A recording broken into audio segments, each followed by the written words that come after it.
Okay, we're here. Clients can work out payment plans at any point. Okay. Late night drawing. Let's do. In the life of their loan. U.S. Code 2671, Section D, covers the establishment of the repatriation loan program. Paragraph 4 clearly states that they don't refer any loans for litigation except in cases where they are more than a year overdue on payment. Nowhere do they say that they'll place liens on people who don't pay, although I do accept that that's possibly a policy of the collection agencies that do get subcontracted out. Yeah. I think it's possible. But according to the U.S. Code, they seem to prefer to just apply some fees, and they only litigate anyway if you're a year overdue on a payment. Yeah. Not on the entire Not the whole thing, loan. but on like just one. If you have a $2,500 repatriation loan, I'm positive you could get it cut down into, like, I don't know, the 15 payments of $200 or something like that. Pay a little extra and chop it down into tiny bits or whatever. Convenience fee to the government. Sure. Something along those lines. Interest. So whatever it is, he's probably just had a $200 bill that he hasn't paid for a year. If this is even true at all. Yeah. So I don't know. Anyway, my point here is that I don't trust Paul Collin in the least. He seems real scammy. And this I need $2,500 and I need it fast post is a serious red flag. And then he also posted 2 more things on Project Camelot's thing where talking about how he desperately needs money. So red flags. 18 to 22 hours, and all he could write for please desperately give me money is that short piece. And it really looks like a Nigerian prince email bad scam. Bad. Also, his posts. It does sound like that. Do you remember the roommate scam that they used to have? Vaguely. Where it was like, I would love to be your roommate for this apartment. We'll get this all together.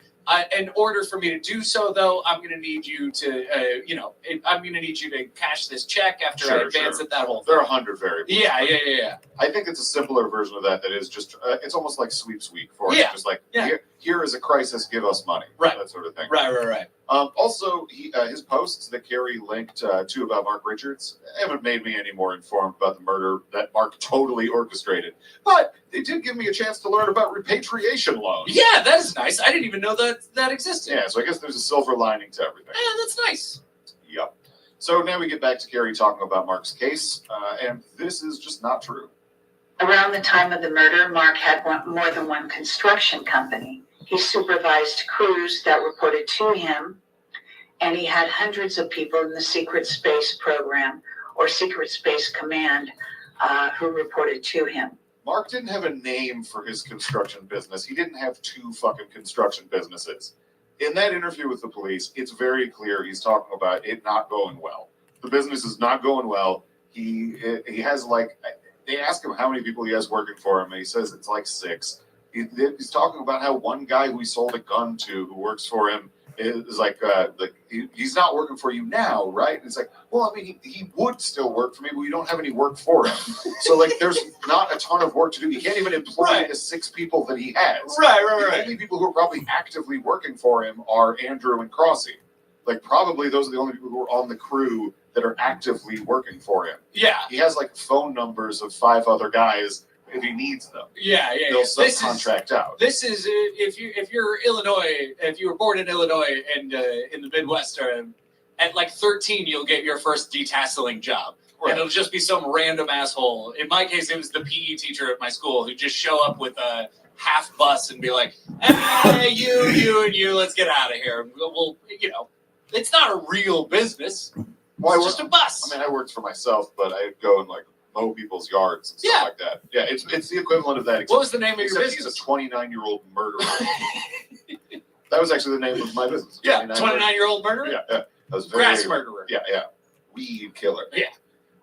So in this next clip, Carrie brings up something that she thinks is proving Mark's innocence in some way, but it actually makes the case so much worse against him. Apparently, there is also another young man named Willie Robles who was not charged but may have had something to do with the murder. Mark says that Robles was dating Hoover's sister at the time.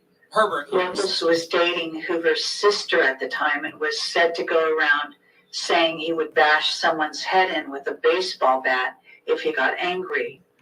And this does mirror what happened in the murder, apparently. Apparently. Carrie's trying to imply here that this Robles might actually be the person who killed Baldwin. Of course. In reality, William Robles is one of two other youths who have testified that Mark Richards approached them with his plan to murder Baldwin and sell his shit to make a load of cash. Mhm. Mark has tried to attack their credibility by saying that they were drug dealers who were trying to cut a deal. And it is true that one of those two, not Robles, the other guy, was arrested for selling marijuana. Yeah. But the appeals court made it very clear that, quote, the officers who had signed declarations swearing that Neal and Robles were never offered any promise of leniency in any way for their testimony. So that's all a load of shit. The existence of these two other people is really damning as a piece of evidence against Mark. It's two additional people who have sworn testimony that he tried to get them in on a murder plot that's identical to the one that he eventually did carry out. So, yeah. Or it's the lizards. He couldn't rewrite the plan. He just kept the same one. Yeah, You gotta edit. we're creatures of habit. You gotta update it. I don't know, man. I'm telling you. It's nuts. It's real nuts to see all of this and still be like, guys, reptilians. It's like, I like it. I it's like it because it's a certain amount of dedication to the idea. quite a bit of dedication. It is in some ways admirable, It's and an- in other ways the real failings of the human race, all in one package. It's an Ian Abramson level commitment to a bit. yeah. That's what it is. So we get back to this idea of Baldwin being a pedophile in this next clip, and we get some evidence? Question mark? So the way that Mark learned that Baldwin was a pedophile is that Mark's company was hired to remodel Baldwin's house. Mark's crew called him one day at the beginning of the job to say they found a huge amount of child porn in the house, saying, "You won't believe what we found." So Mark was contracted to work on his house, like Right. in that Because he was his buddy. right. And in that police interview, he's talking about how they were trying to put down a concrete slab for an extension of the building and stuff like that. Yeah. And he fixed that fence that Hoover might have hit. We're not entirely sure. Vague. Maybe we're the ones who Carrie is implying found this. Well, let's go. None of them have brought this up ever. Let's just go even a tiny bit more into making sense territory. You need money, right? Desperately. Right. And you have this plan, and your plan is to kill this guy. But then later, you find out that he has child pornography that you're not going to report to the police. Now, why kill him when you could blackmail him? That makes the most sense to everybody involved, right? Totally. You don't have to kill that guy. And he's definitely not going to fucking, Nope. Yeah, Then he you might, got this. He might kill you, but you Yeah. have a lot of guns. But you'll be fine. Yeah. You're a white separatist who's trying to create his own kingdom. Right. Yeah. You're working on a fucking laser. Yeah. What is he gonna do? You have knights. This is from 2019. It's episode 280. Alec Baldwin. I mean, I don't know what he was up to at this point. But yeah, who knows? Yeah. But thanks for commenting though. Thanks for hanging out. You're working on a fucking laser. Yeah. What is he gonna do? You have knights. I really look at this and I assess it this way. I think that it's part of an attempt to minimize the death of Richard Baldwin. Of pure and simple.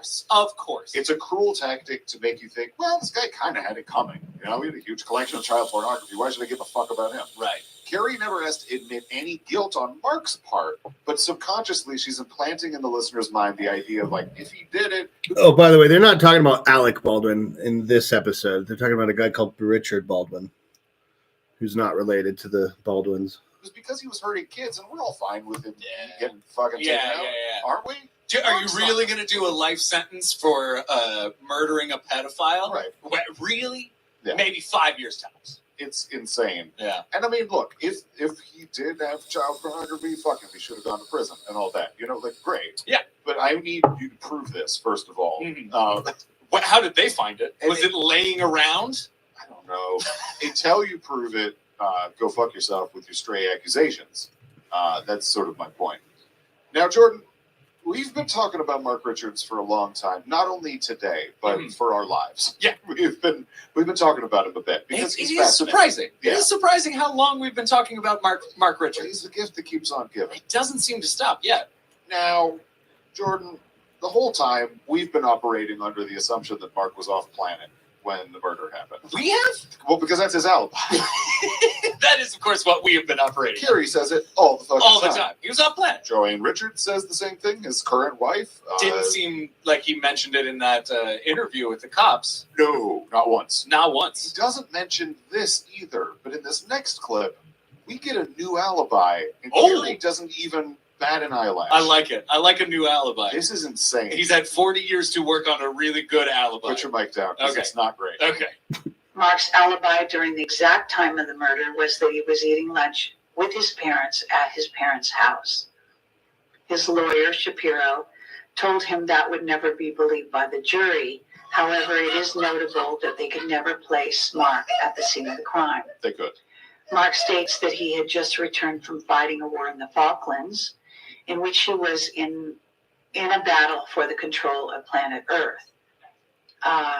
This was a turning point in the history of Earth, and if we had lost the battle, we would have Falklands. lost control of Earth.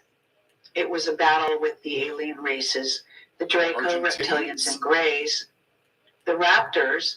And for more about the Raptors, please do see my other 9 interviews with Captain Mark Richards. Oh, we The have. Raptors are featured in Steven Spielberg, Jurassic World, and other films, very specifically. So that's fucked up, man. The idea, like, she's been saying he's off planet all the time, and now, like the disclaimer at the beginning of the episode said he was off planet. Now she's saying he was having lunch with his parents, and his lawyers thought that was unbelievable. The exact time of the murder as well. Right. And by the way, if he was fighting in the Falklands, even if he was fighting aliens, that's not off planet. So off planet is out the window. No, you're wrong. You're wrong. It was the off-planet Falklands.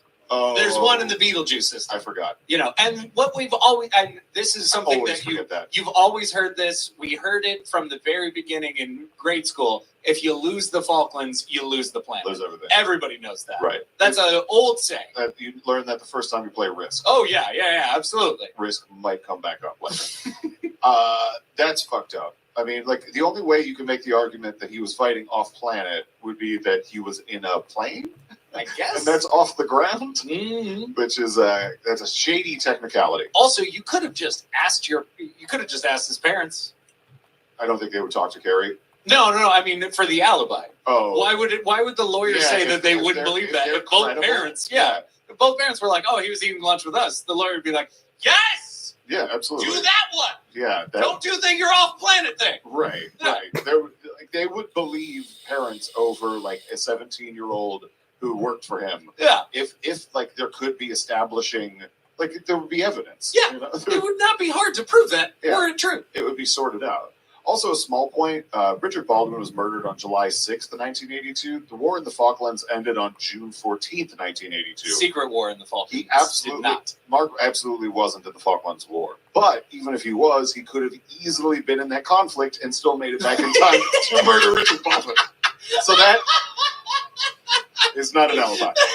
He had time. Yeah. He had time. He had a month. Whole month from June 6th to July 14th, almost a whole month. Boy, Could have done it. 40 years and By the way- still can't write a good alibi. By the way, there were almost no U.S. Personnel in the Falklands War. That was Britain and Argentina. Beetlejuice Falklands. Oh, sorry. Beetlejuice Falklands. Keep forgetting. Come on, man. We sent like missiles and maybe a couple people. That was it. It was almost entirely the British and the Argentinians. Well, all we needed to do was send Captain Mark Richards. They The could- Dutchman's see- son is going to sort out the Falklands all day. See, that rebuttal is what ruins my argument. The fact that it's not 0 means it could have been 1. It could have been Mark. Yeah. Shit. Still Statistically, it is possible. does not prove Doubtful. that he didn't kill Richard Baldwin. So, Boy, you really got to write. See, this is the problem. I don't want to read his book now because he's had 40 years to write a good alibi, and he's not done. I bet that book is just patently insane. Though. Yeah, that's true. I need a copy. I want to read it. Yeah.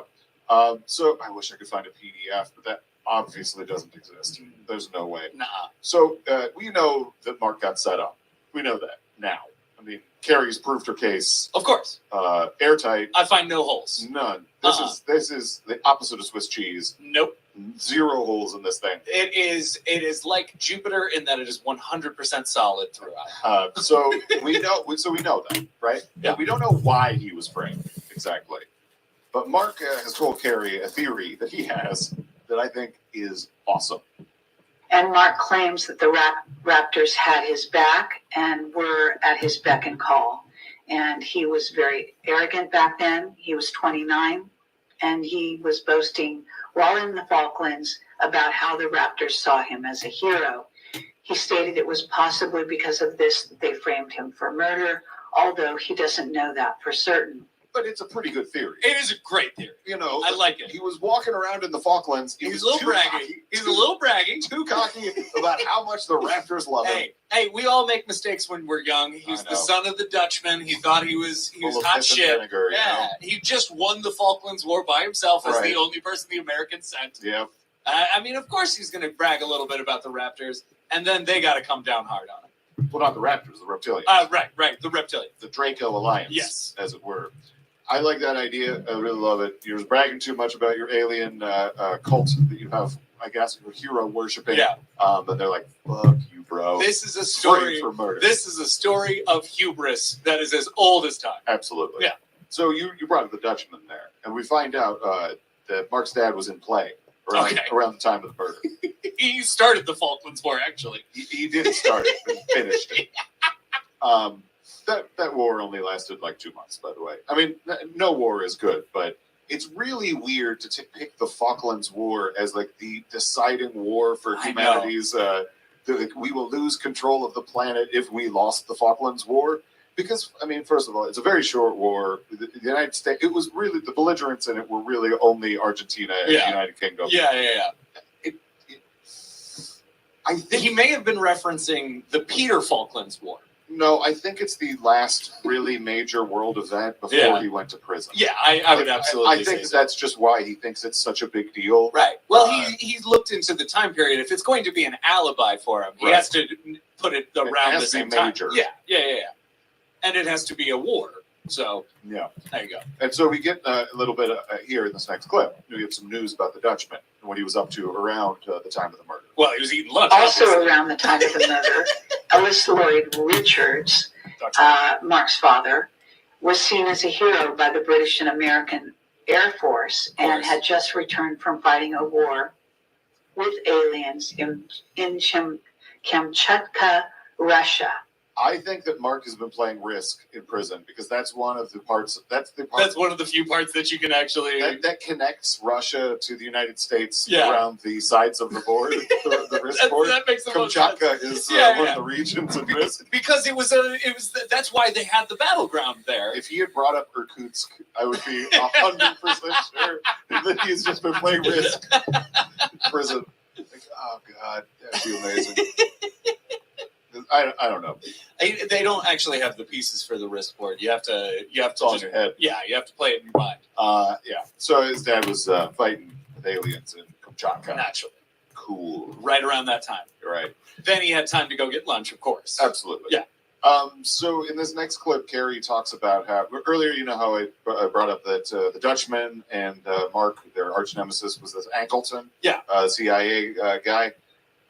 Carrie brings. This story isn't true, man. I like it when you don't even have the ability to like give it anything. You're just dude, this is just not true. This is just whatever. Enjoy this not true story about Carrie having her life at risk or some shit. A side note, Project Camelot was directly threatened. We were forced to abruptly close down. We were told people would die, including us, if we pursued an important line of research involving a leaked document from Angleton's files. Oh, no. We were forced to abruptly close down our investigation and fly back home. At the time, we had been scheduled to do an interview with a key contact when we received a phone call in our hotel room telling us to stop. We decided not to pursue our investigation after being threatened that if we did so, sources related to our investigation would be killed. As a consequence, the Angleton connection to the Mark Richards case reveals a very high and deep reason for him having been framed and imprisoned now for nearly 40 years. We are very aware of how high the Angleton connection goes with regard to the alien situation. I'm very aware of how high you sound. This is bullshit. Yeah, that's ridiculous. My firm, just like boilerplate response to that is, nope. I don't even care. I don't care at all. I want None of that happened. I want now. Anytime I get super drunk, I really wish that Blackout Jordan would just call Project Camelot all the time and There's just gotta say be a hotline nonsense. Yeah, just say nonsense stuff. It absolutely great. Yeah. Fantastic. Here's the real story. We were gonna interview this source, and the guy was like, You got threatened. I don't think I really want to come. And they're like, why don't you want to come? We really need to do this interview. I was threatened. You'll believe that. Yeah. I was threatened. They're going to kill me. Yada, yada, yada. It was great knowing you. Hang up. Yeah. Beep. Yeah, that would work. Yeah. You'd be her next big whistleblower. Yeah. So now Carrie presents the idea in this next clip that the entire case against Mark Richards was only based on the testimony of this Andrew, the other guy, the other kid who was I don't involved. think that's true. It's not true. But then Carrie gets into something that is also not true. With regard to the trial, according to Mark, the DA relied exclusively on information provided by Andrew. See above, and there appears that Andrew was highly likely to have been a CIA undercover agent on the scene, orchestrating events while Hoover was the patsy. Oh, okay. Yeah, that makes sense. Yeah, 17-year-old Sure. CIA orchestrator of PSYOP operation. They get to him young these days. They get to him so young. So stupid. This is so stupid. This is just disappointingly stupid. Aww. But to hear someone repeating this shit is so stupid. It's like, I get why Mark would say it. I get that. Oh, of course. That part makes total sense. He's an inveterate liar. Why wouldn't you say it? Absolutely. Yeah. That part makes, I have no qualms. Carrie, I'm disappointed in you. I I have no faith in you, and I'm disappointed in you. The idea that you're saying that this 17-year-old who Mark completely lured into this murder plot, he's probably CIA. That's fucked up. That's embarrassing. that makes me want to get like an old school projector, write out those words, and just project it up on Carrie's wall, and just be like, Carrie, you said this. Yeah. Do you want to read that No, out but I loud think and she- see how it sounds now? She believes it, I'm sure. Or at least she's willing to believe it. Ugh, I don't know. I can't. I know. I can't believe I that have a tough she's time, willing too. to believe it. Yeah, it's tough. She has to be fucking with us. Well, I mean, she is still saying that, like, this is what Mark said. Right. So, like, yeah. But I think that you have a responsibility if you're, like, repeating these things. You're like, this is what Mark said, and he's full of shit. Yeah. At least a little something. Or, yeah, at least you introduce some sort of skeptical voice to the proceedings. Ugh. And it gets worse later. No, of course. So in this next clip, I don't know if you know this, but Mark got a divorce pretty soon after the murder. I can After he got believe arrested for the it. murder. I can believe it. His wife was kind of like, "Oh, that's why I got a video camera. Yeah. I don't Not know. good. Do I get to keep the camera? Can't enjoy that boat anymore." In the divorce, do I get the boat? I don't think so. I think that boat was evidence. That's no good. Yeah. So she got a divorce from Mark, but it turns out that it was only because the mob made her. The mob. Karen, Mark's wife The at the mob. time, divorced him during the trial. Mark believes she was pressured by the mob to do so. The mob. She apparently had family, her father who had ties to the mob. The mob. At one point, the judge fell asleep during the trial. I don't blame him. Do not blame him. Unconnected thought. Well, the mob made him fall asleep too. I would suggest it was Mark that made him fall asleep. If there's one thing that I take away from that 131-page interview with the detectives, it's that, like, he's doing to them what he does to Carrie. Yeah. I think that is an important takeaway because it shows his patterns. Like the way he works with new information being integrated. Absolutely. Like a shitty verbal hint, basically. The Yeah, shitty usual suspects game he's trying to play, but these detectives are like, you're really bad at this. You fucked up. It reminds me so much of Stone. Like anytime Stone gets in trouble, Stone's way better. you have it. Oh no, absolutely. But you still got that same pattern every time, where it's like, do this first, say it didn't happen, blame somebody else, all so liars on and so like forth. that. Right, but Well, I mean, most liars. You gotta. Don't you get bored? Don't you get bored with your lies? But I don't think it's a matter of boredom. It's a compulsion. Like I don't think a lot of times people who are compulsive liars, I'm going to write the name. They're not really in control of being able to modulate when they lie or not. They just kind of do it. Yeah. Yeah. Some can do it more strategically than others, but the lie is almost like a tick. Yeah. You get that. If you've ever met somebody who behaves that way, one of the things that's really hard about it is that, like, oftentimes there will be lies that come out that are completely inconsequential things, and it's like, well, you didn't have to do that, and then start to realize like you just can't control it. No, I mean, it's not a terrible strategy either to just lie about everything all the time, because then you don't even know if you're lying. You lie all the time about stuff that's inconsequential. I think that strategy is, I think it's overstated as a good strategy, because I think you That sounds like a lie to me. I just did a finger gun. We just did some finger guns back and forth. So that's the first thing that I take away from it. That is, like, you get a real understanding and appreciation for his pattern as a liar. Mm-hmm. And then the second thing I take away from it is he's fucking boring. Yeah. Because it takes forever for them to get anywhere with him in conversation. He's talking circles and trying to play little games and stuff like that. They're boring games. Yeah. So that's why it takes 131 pages to get through what would probably been 40 if it wasn't just full of him being like, no, I know you're going to walk out. No, look, I'm trying to be honest, all this stuff. And right. And weave in boring lies while the detectives tell him, we know what happened. Yeah. That could have been a very, very short interview. Yes, absolutely. But the point I'm trying to make is that, like, if this judge fell asleep, I get why. Because Mark was doing that in court, I'm sure. Yeah, I'm surprised the two cops didn't fall asleep at one point. Well, they go out for coffee like 3 times. Okay, so all right. Part of it. Let's go get some coffee. Jesus Christ, this fucking guy. Yeah, I'm sure. Christ. If there was a recorder in the coffee room, I'm sure it'd be like, this fucking asshole. So all of what we're talking about is predicated on the idea that Richard Baldwin is dead because he got murdered. Oh, no. Is Richard Baldwin not even dead? Lastly, Mark stated that it is also possible Dick Baldwin is alive and well in a witness protection program. It's not. Why? But he wasn't a witness. Nope. He would just be in a protection program. Why would he be in a witness protection program? Carrie, that's not how this works. But at least she is still saying that Mark told me this. That would be funny if he was a witness. We have to wait until, like, 2 episodes of Project Camelot from now where Carrie starts saying these things, but without the Mark told me this. That sort of shit. So, he is not still alive. He was murdered with a baseball bat and a screwdriver, and then had his body dumped in the bay, tied down with a motor from the boat, very amateurishly. That's why his body came to the surface and was found, and then Mark was arrested. Well, that's why his testimony really was so moving at the trial. After you've been killed like that and you float up again, you got to put him in a protection. You've been through a lot. Yeah.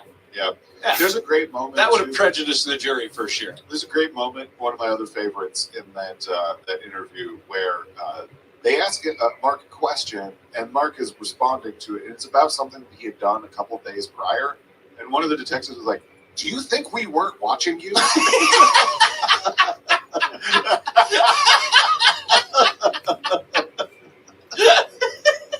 It's like those moments are like, they're really funny to look at because it's Mark Richards. But at the same time, I can put myself in that situation, and that, like, feeling of hearing that, like, oh no, it would be the scariest fucking moment in the world. My whole game is up. But he still tries. Nevertheless, he persists. Oh boy. In trying to lie. So little do you know this. Mark is innocent. He's not. But Carrie thinks he is. And Mark is saying that he is. Although Mark absolutely knows that he's not. And if only... Look, man, here's the thing. right after the trial, DIA, the Defense Intelligence Agency, they put out a report that exonerated Mark. And it proved that he was totally innocent. Where'd they put this report out? Well, Just in the office break room? it seems to have disappeared. Oh, Special damn note. it. Every When time. Mark was arrested, the DIA, Defense Intelligence Agency, put together a report that refuted every charge against Mark. Mark believes that report still exists. At the time, there were several paper copies of the report made and distributed, which was in 1982. And also it was sent to the DA's office. The report was supposedly has disappeared, but there are still copies around. And if found, it would instantly free Mark. Ain't gonna happen. If found. It ain't gonna happen. If found That report, is a really it's My not friend- something that you want with exonerating evidence. my friend, that report does not exist. Oh, that's a surprise. I can say that with almost complete certainty. I had to look up whether or not the DIA was even a real thing. Well- I was like, because so little Right. of this is believable, Yeah. anytime somebody says there's any agency at all, I'm going to look it up because it's like, this could just not be true. Right, it could be a fake thing. Yeah, absolutely. I understand your skepticism, but you've just showed your cards that you don't know a lot about the government structure. I don't know a lot To be about fair, the intelligence agencies. I don't think that the DIA is something that comes up all that often. No, So, because like, it's just, I just looked it up, and it's pretty much just military intelligence, Right. That kind of thing. it's not something that's relevant to most normal conversation. Right. So it makes sense that someone wouldn't know that it exists, but it does. Yeah. That one's not made up, but the report is. That is 100% That's made true. up. That's true. So now we get back to this documentary maker, this British guy, and they're really grasping at straws, trying to discredit him, and you'll see what I mean here in this next clip. See the background of KM as detailed in the investigation by Paul Collin linked above. One of the key things about that individual is that he has a sex shop in Amsterdam. Okay. And That's fine. it's very possible that that's linked to. So Carrie is trying to discredit the British filmmaker and grasps at straws. But knowing how that story ends is very, very funny because that British filmmaker is fucking absolutely insane. He's a complete scammer and total nutball who's would be very easy to discredit. But for Carrie Cassidy to discredit that guy, she would be discrediting herself too. So she has to grasp at straws and say he has a sex shop. That's funny. The mob and to the gay mafia, etc. Do what And now? that's my conjecture, not Mark's. Oops. You Should have just blamed you Mark should, for that. Yeah, you should not have made that your own conjecture. No. You could have kept that as somebody else's conjecture. So does that mean that anybody who has a sex shop is conceivably in the mafia or working with the gay mafia? Really forgot this. Okay, Yes. his wife divorced him because of the mob. There's a lot of vague mob shit going on that I Was it the mob or was it the gay mafia? The mob was involved in the divorce. The gay mafia is involved in this dildo shop in Amsterdam that this documentarian Right. may or may not run. I didn't Okay. even care to look into that. No, I'm fine with that either way. Yeah. That doesn't happen no. to you. Even if the gay mafia is involved, that doesn't bother me. Is there a gay mafia? Why not? Right. I know there's a Whatever. 3-6 mafia, so why not have a gay one? They're Academy Award winners. Absolutely. I think this is a lot of bullshit, but it also is demonstrative of just how weak this argument is. Yeah. They found out that he sells dildos, maybe. Or someone who has the same name as him runs a sex shop. Frankly, I'm going to be honest with you. I think that only raises him in my estimation. It's completely moot to Yeah. me. I do not give a shit. Yeah. So look, dude, in this documentary, this guy tracked down a number of people, like this pen pal of Mark Richards, Yeah. family members of Baldwin, Mhm. Mark's ex-wife, that sort of thing. One of the other people that he tracked down was someone who used to work for Mark and did not want to talk to him. Now, this is very suspicious to Carrie. The Lindbergh baby. Bingo. And one of the people KM has contacted is someone who works for Mark. This person refused the interview and is loyal to Mark. Mark states the only way KM could have gotten the man's name is from the side of the government involved with framing him. This contributes to proof that KM has been tasked by them to further discredit Mark Richards and in the process, Joanne Richards and me. Can I offer an alternative explanation?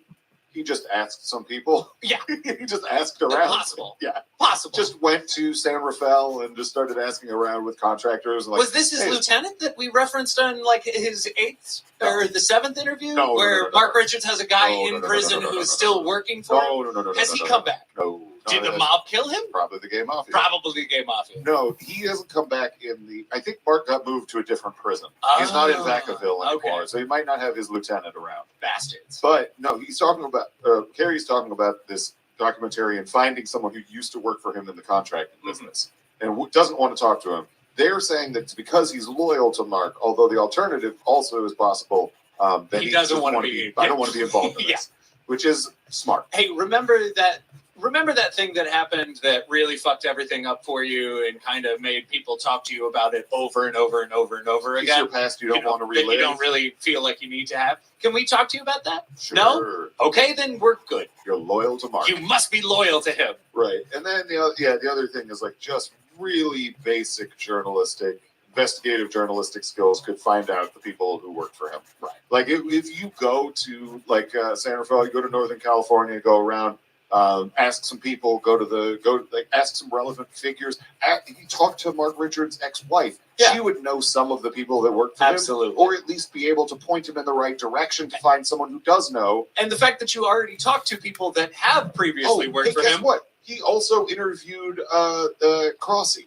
So, like, if you talk to Crossy... Who else worked with you? Exactly. Oh, okay. Thank you for giving me the name. That took 2 seconds of investigating. Government is proof that he's in on the frame job. Yeah. It's nonsense. But it turns out that he is working with aliens. Oh, okay. Well, naturally. It appears that KM is working for the Luciferian Rebellion, also known as the Reptilian Grey Draco Alliance. That's unfortunate. Yeah, that Luciferian. He seemed like a good guy. Those are tough. Oh, well.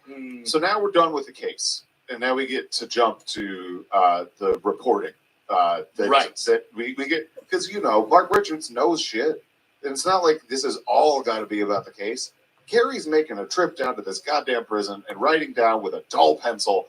She's not going to just do that as like damage control and running interference for her number one whistleblower. Right. He needs to blow that whistle. He's got to have goods. Exactly. Yeah. You got to pay the piper, and that piper needs bullshit. Exactly. So now we get to... And they didn't even... See, here's the problem with KM. They didn't even bother talking to his spaceship. Oh, yeah. And the spaceship isn't held under... Minerva's a free agent at this point. But Minerva's in the wind, too. We don't know where she is. We don't know where Minerva is? No. God damn it. According to Joanne Richards, it's not clear where Minerva is. Well, they got a divorce because of the mob. Possibly. So we get to... I would say that this first clip where we're talking Mark Richards' info, like his deep leaks, right, is not good. Like, it's not that exciting. But it is kind of blowhardy and vague. Okay, and I like that. And then it turns at the end. So it's worth it for that. But I'm not happy that this is the first one, because I wanted to come in with a Raptors Eat Your Chocolate. Yeah, absolutely. Like that. But yeah. This is just kind of vague and stupid. But like I said, I enjoyed the end of this clip. Mark agrees with the following concepts. 1, that there are many different timelines. 2, that Earth is a hologram, and that this whole galaxy multiverse is in essence probably a series of holograms. You see what I'm saying? This is kind of bland, boring stuff. But hold your horses. Okay. Humans have simultaneous incarnations and reincarnate. Time and space are simultaneous. Cool. Mark thinks that our brain can assist other versions of ourselves on other timelines. Why not? And yes, there are armies of androids in underground bases, both under the U.S. and in China underground, and he has seen the Chinese androids. Isn't that great? That turn, isn't that amazing? It's like, look, there's a... Time and space are the same, the continuum, there are different timelines. Your brain can help another version of yourself in another reality. And yes, of course, we really need to settle this. I know everybody's been wondering. Yes, there are androids underneath the ground in China. There are. Naturally. The underground area is lousy with androids. So many androids, and I've seen them. Yeah. You're right. The way it's just like, yes. Oh, I'm God, tired I'm of getting sick this of being question. asked about this. Once and for all, androids underground. I saw them. Yeah. I saw them. So there's a lot of people who are worried in Carrie's community and the sort of more paranoid, paranormal folk about the idea of an alien takeover of the Earth. And I have bad news. It's already happened. Oh, shit. The takeover of planet Earth has actually already happened. We are battling the 6 AIs ongoing. We are also battling the Draco reptilians and certain species of greys directly. The greys report to the reps report to the Draco. They are using AI as well. And the trogs are also an insectoid species that are also working against us. Oh, boy! We are. When did the trogs get in here? This is tough stuff. And we are. Wow, man, we are busy. Yeah. We're battling all 6 AIs. I mean, we're battling the Luciferian Alliance. Right. Now we got trogs coming in here. I don't even know where the spiders are anymore. We're going to talk about the spiders. Okay, good. I mean, it's like, WrestleMania is coming up this weekend.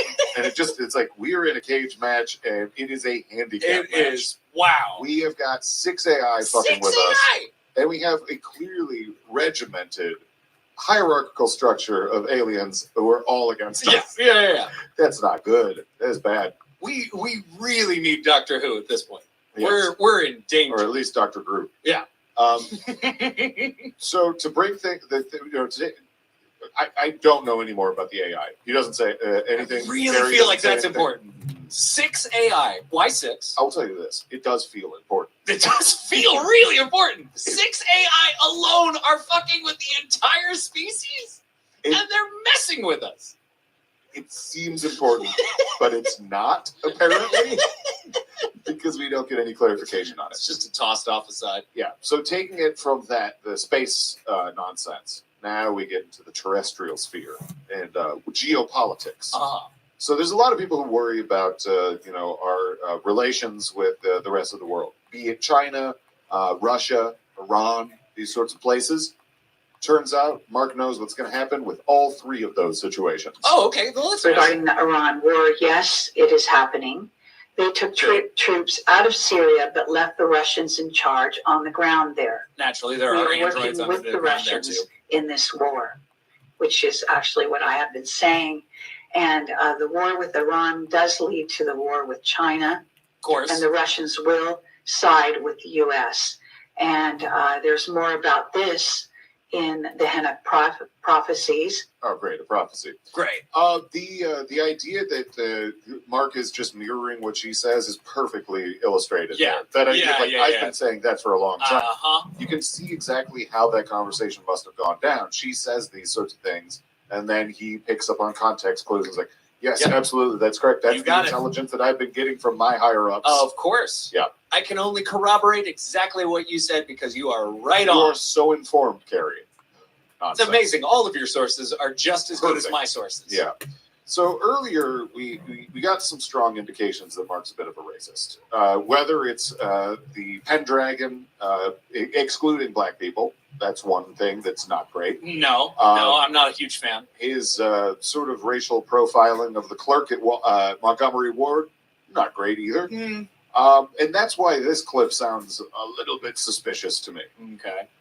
Sickle cell anemia. Oh boy. Reptilians are not compatible with this gene, and it would rule out any person with that code for genetic breeding, food, or even sexual purposes. Stop it. They cannot feed off the black race, and I guess specifically off the parts of the black race that have sickle cell anemia. Mark, you're a bad fucking dude. You know, there's no need for that. You know that other people get sickle cell anemia, right? Or sickle cell trait disorders. Like it's not uniquely African American thing. And also, by the way, it's not. That's the only people who get it are people who miscegenate, which they might as well be black anyway.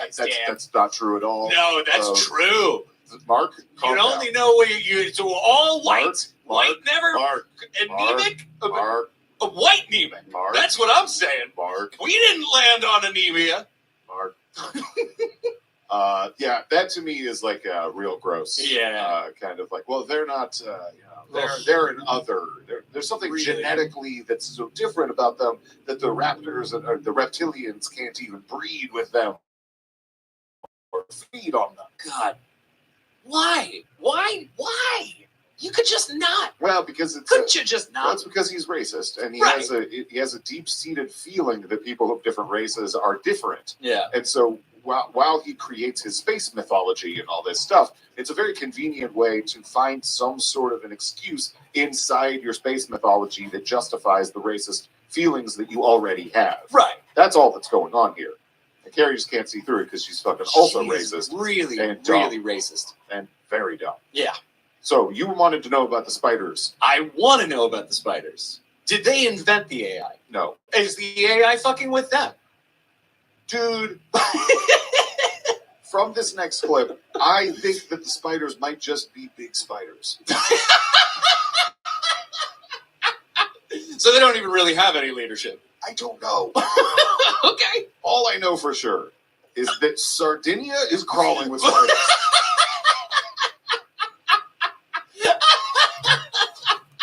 And there have been some reports Right. of spiders in the northern United Kingdom. Oh, of course. But here's what Carrie has to say. They were eating all the badgers. Here's what Carrie has to say about the situation with spiders currently on the planet Earth.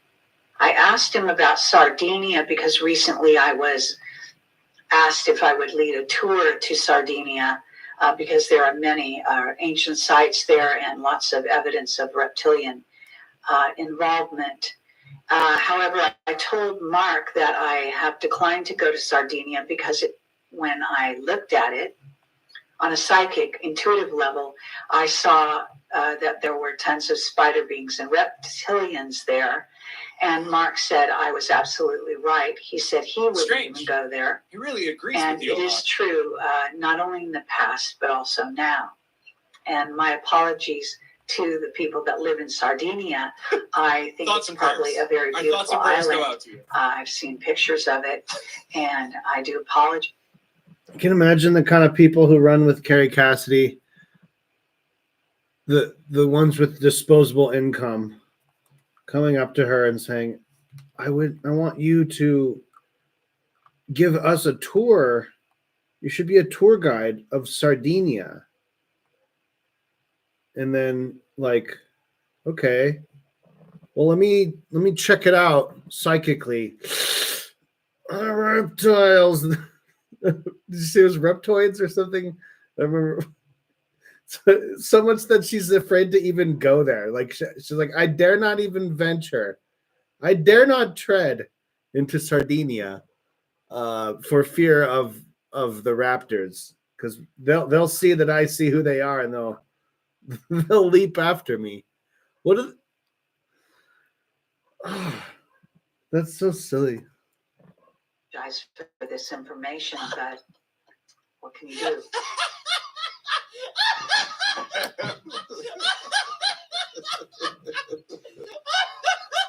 Don't shoot the messenger, Sardinia.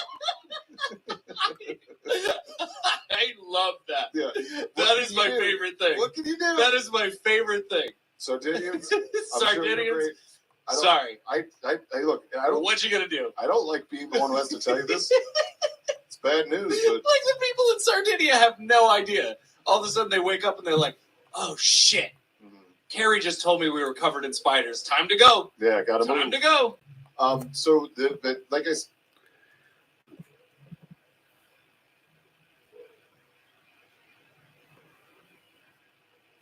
What is though is lots of talking.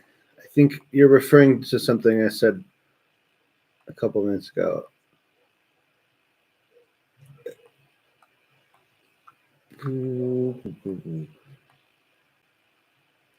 But I'm not exactly clear. I think that they're just spiders, and that's based on the rest of this clip. But I knew we needed a break after that. That's too good. Just for a comparison, Oh, right. I from what understand. I understand, Miles Johnston has a source that has told him that there are spider beings hiding out in the Spider the beings. area Spider beings. in North England called the Lake District and in the tunnels there. So that is also. You like the cute bug thing? It's a krill. A krill. The krill is hallucinogenic. I don't know how the colors are not finalized. I'm gonna do the color stuff in Adobe or not Adobe, DaVinci.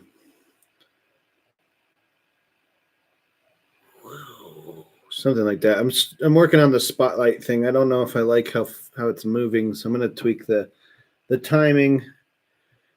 Krill, just like plankton, krill is, I think, basically like little shrimpies. Whale food. It's basically hamburgers for whales, or it's more like spaghetti for whales. What are we having tonight? Well, we're having our version of spaghetti. We're having krill. You have to open your mouth and go get it. So let's keep going. Very disconcerting information. It sure is. So they're living in the tunnels like some sort of troll or ninja turtle. He did say spider beings, though. Right. So he could just actually be talking about spiders. Could be. And Yep. they do live in England. That's a documented fact. Right, but I think that it's implied that that's not worth talking about, that there are spiders places. These are aliens.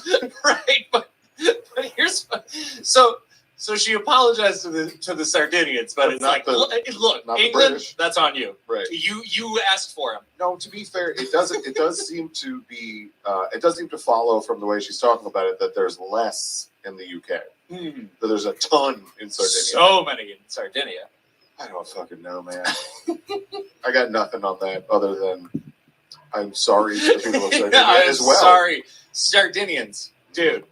It's rough. It's a tough situation. Yeah. I'm sorry that we had to be the second hand bearers of this news. Absolutely. If you're a Sardinian listener of Knowledge Fight and you didn't know about Carrie pronouncing that spiders are covering your land, What are you gonna do? what are you gonna do?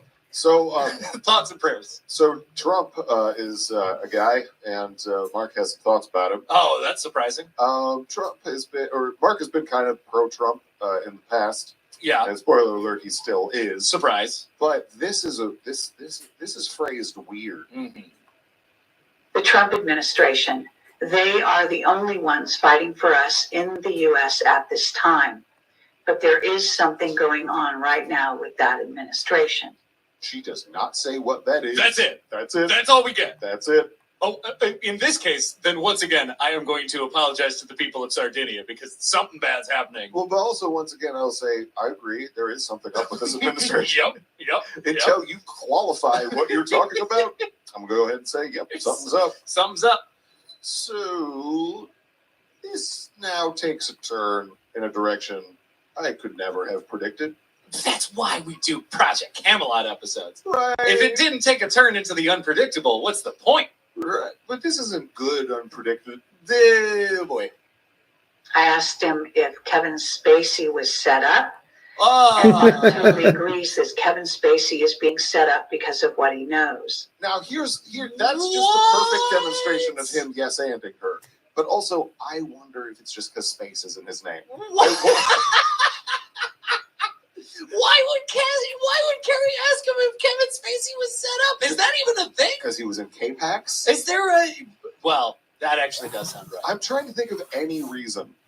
Is that a thing online? Are people, It's not saying? something that I've seen. I have not seen any conspiracy theories regarding that. I'm pretty sure universally everybody's like, yeah, he probably did that shit. Well, there's there's the denialists and stuff like that that'll go around. But that's just Well, more people are of still denying for R. Kelly, but nobody's saying that Right. space beings set him up. Right. That's the version that I don't think I've ever heard. I've heard just like who gives a shit, Right. or this is all made up. Right. But I've not heard anyone suggest that this is some sort of a he knew too much situation. It sounds like he did, though. That seems crazy. That's wild. It also seems crazy that Carrie's asking. That's the I part. don't Like, understand that at all. I do think it's just because he has space in his name. Do I you know think that it sometimes- sounds like I'm joking, but No. I think that's what's going on. I wouldn't be surprised, but maybe sometimes they also just shoot the shit, man. Yeah, Maybe that they're could be. just talking. Could be. Like, maybe this is an incidental thing. We've already talked about Raptors and shit, and now we're just getting to the news of the day, which she just found out that Kevin Spacey was in trouble. But since it took her for so long to figure out that the Spider-Man was bitten by a radioactive spider, I wouldn't be surprised if the Kevin Spacey was breaking news for her. Yeah, that's possible. I don't know. But you know what? There's other news. Oh, yeah. Hey, I'll be honest with you. Towards the end of this, I really zoned out. I was so bored by things that were being said that when this next clip. Carrie does both. I mean, she obviously talks shit because her beliefs are so nonsensical that it's constant like cognitive dissonance. So she probably has these little fleeting moments of like, oh yeah, I gotta just talk some shit to get out of this situation, and I'll sort out the details in the spirit realm. But also the type of people who are like, oh, I'll pay you so much money to like take me around the world and teach me about spiders in the sense of like alien spiders. That's definitely someone who's drinking the Flavor Aid. The expression is drinking the Kool-Aid, but they actually were drinking off-brand Kool-Aid called Flavor Aid, which kind of sucks for branding. I don't know. I guess it depends, because I don't know anything about what actually happened, but I would imagine that Kool-Aid, the brand, didn't want to be associated with ritualistic cult suicide. And Flavor Aid probably was like, that's fine that we're not really remembered as such. Because if you saw a bottle of, I guess it would be like a packet of Flavor Aid, you'd be like, that there is for a wise and discerning individual like me who just needs a little help in the flavor department when it comes to my summer children's drinks.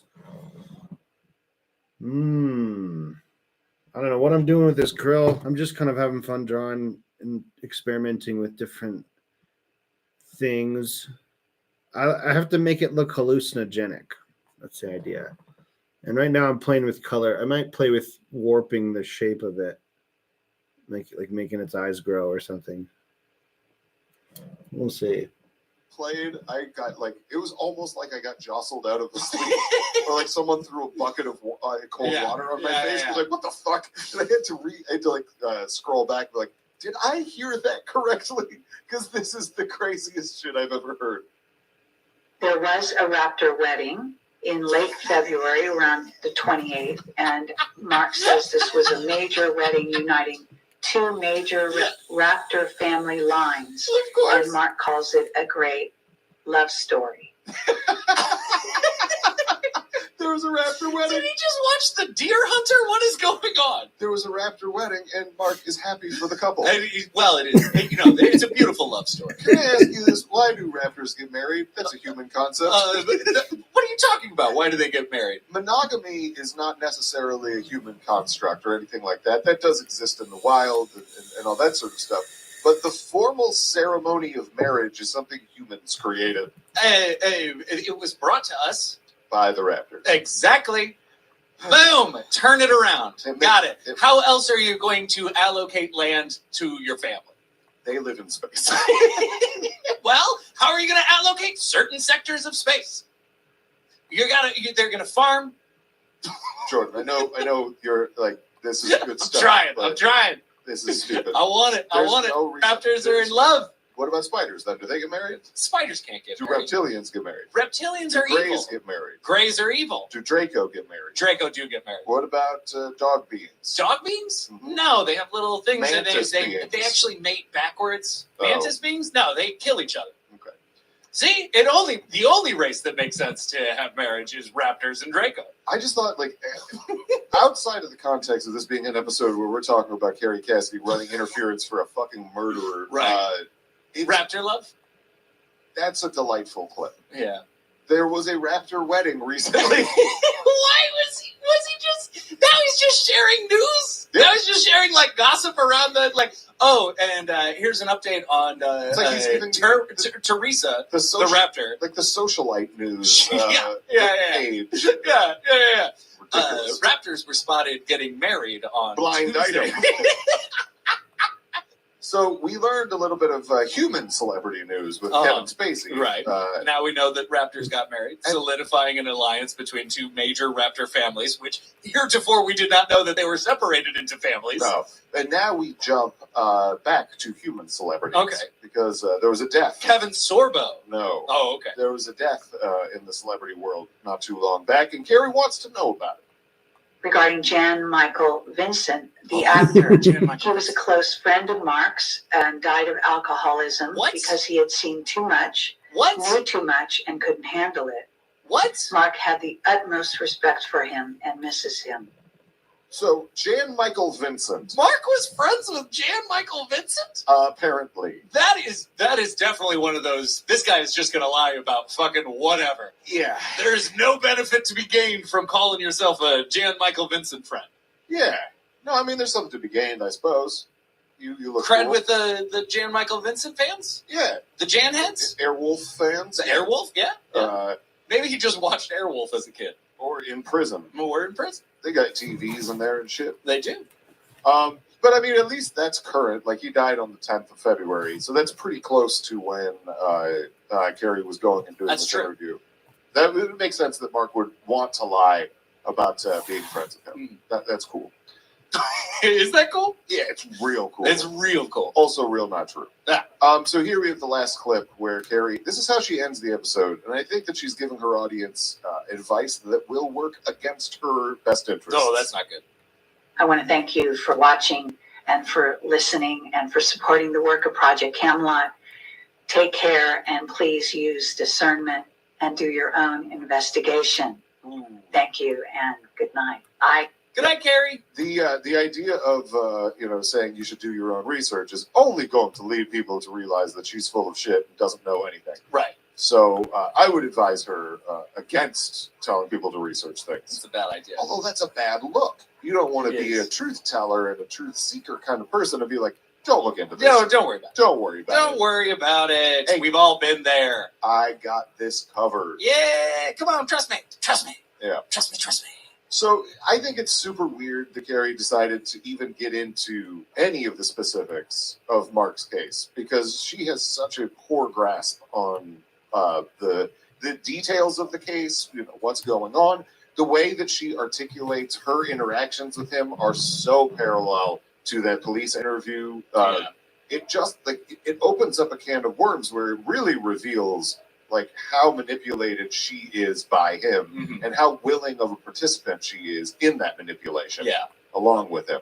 So I just think it's a real stupid game to play. It's a dumb gambit. It's a little like disconcerting because it's almost like she's in a one-woman cult. Two You know? women because his wife. Oh, that's right. Because his Joanne. wife is there too. Yeah. But yeah, it is a little bit like Yeah. you are full on willing to do anything to justify what it is Well, that and he's Simon telling you. Parks too. Her friend Simon Parks, who Right. talks to mantis beings. Mhm. He's also in that cult. So it's He's like, in- as best I can tell, it's like a 3-person dance. Because yeah, I mean, like even in the trailer for that docuseries that guy's making, that KM is making. Yeah. He has some interviews with people who are into the UFO communities and Mm-hmm. stuff like that, and they're like, it does a really great disservice to people who are trying to actually look into these things for people to just pass off. to just trust a murderer.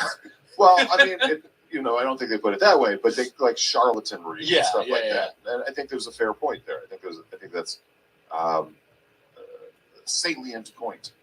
So Absolutely. even the mainstream, quote unquote, serious UFO folks don't like Mark. Of course not. So yeah, she is sort of in a world of her own. Yeah. And I think that drawing attention to it makes her look so much worse. So when she does draw attention to it, it just seems like this is stupid. You shouldn't do that. Crash. But you can only hide for so long. I mean, like 5 years ago, Right. most people weren't talking about him. That's what I was going to say. Yeah. And now, not that a lot of people are, but more people are aware of his story and the fact that he's a fucking murderer. And it's hilarious, the fact that he's transitioned into this guy. Yeah. It's like, I know the Raptors, they get married, they take your chocolate, they're fighting against other beings and beetles down in Vietnam, and all wars are really just about Stargates and all this stuff. It's pretty funny on some level when you uncouple it from the fact that he is the kind of guy who would manipulate a 17-year-old into murdering a guy who was in his wedding and tell him finish the job with a screwdriver. Right. Like when you you forget about that part, hilarious. You keep that part in, still kind of funny, Yeah. But also very upsetting. And tragic. Yeah. There is a certain amount of parallel here with AJ too, in that it's like, Don't fucking call him AJ. come on, I was trying it out. I was having some fun. I thought you were talking about Benza. No. In that, because of the popularity, like, she's running this scam. And the goal really for these types of scams is to keep them contained. Right. And once it starts getting out and you start getting attention, Lose you're control fucked a up. little bit. Yeah. And you can't do it. And But so you wind up making bad decisions, like trying to actually defend him. Right. You know? That's foolish. Yeah. But the difference is, I think that Alex got paid, and I don't know if Carrie did. I doubt she did. Well, at least not on the level of it. Right. And I don't think that she's necessarily responsible for the overexposure of Mark. No, I absolutely agree. But she's It looks like I did that on purpose. That fucking looks cool. I did not really know that was going to happen, but that's fucking awesome. I did an overlay of a rainbow on top of this weird shimmer filter thing that I'm trying to do. And it looks like a glowing bioluminescent shrimpy guy with little glimmers of color. That's great. I'm very pleased with that.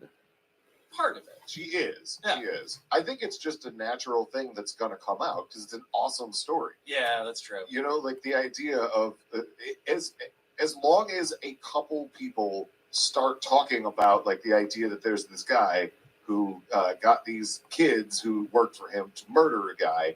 Then he went to prison and started a career in fan fiction or space fan fiction that he's presenting as real. Right. It looks really cool. It's only gonna, if this is even in the video at all, it's gonna be very, very brief. But if you notice it, you'll notice it. Because he's gonna say the krill is hallucinogenic. And that just on the word hallucinogenic, we'll see this krill go from normal colors to trippy colors.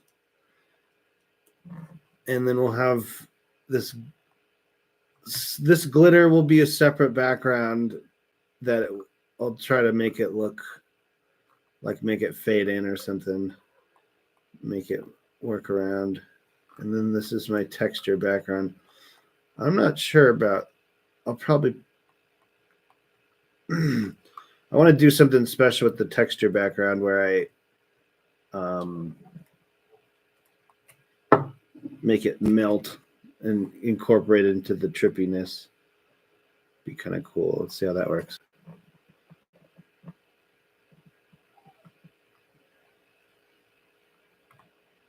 You can see the rainbow a little bit more in that one. That's pretty cool.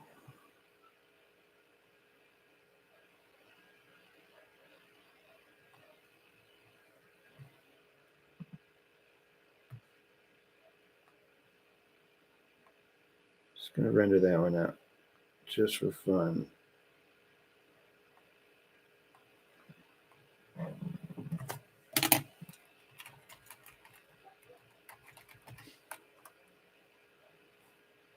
Yeah, thanks.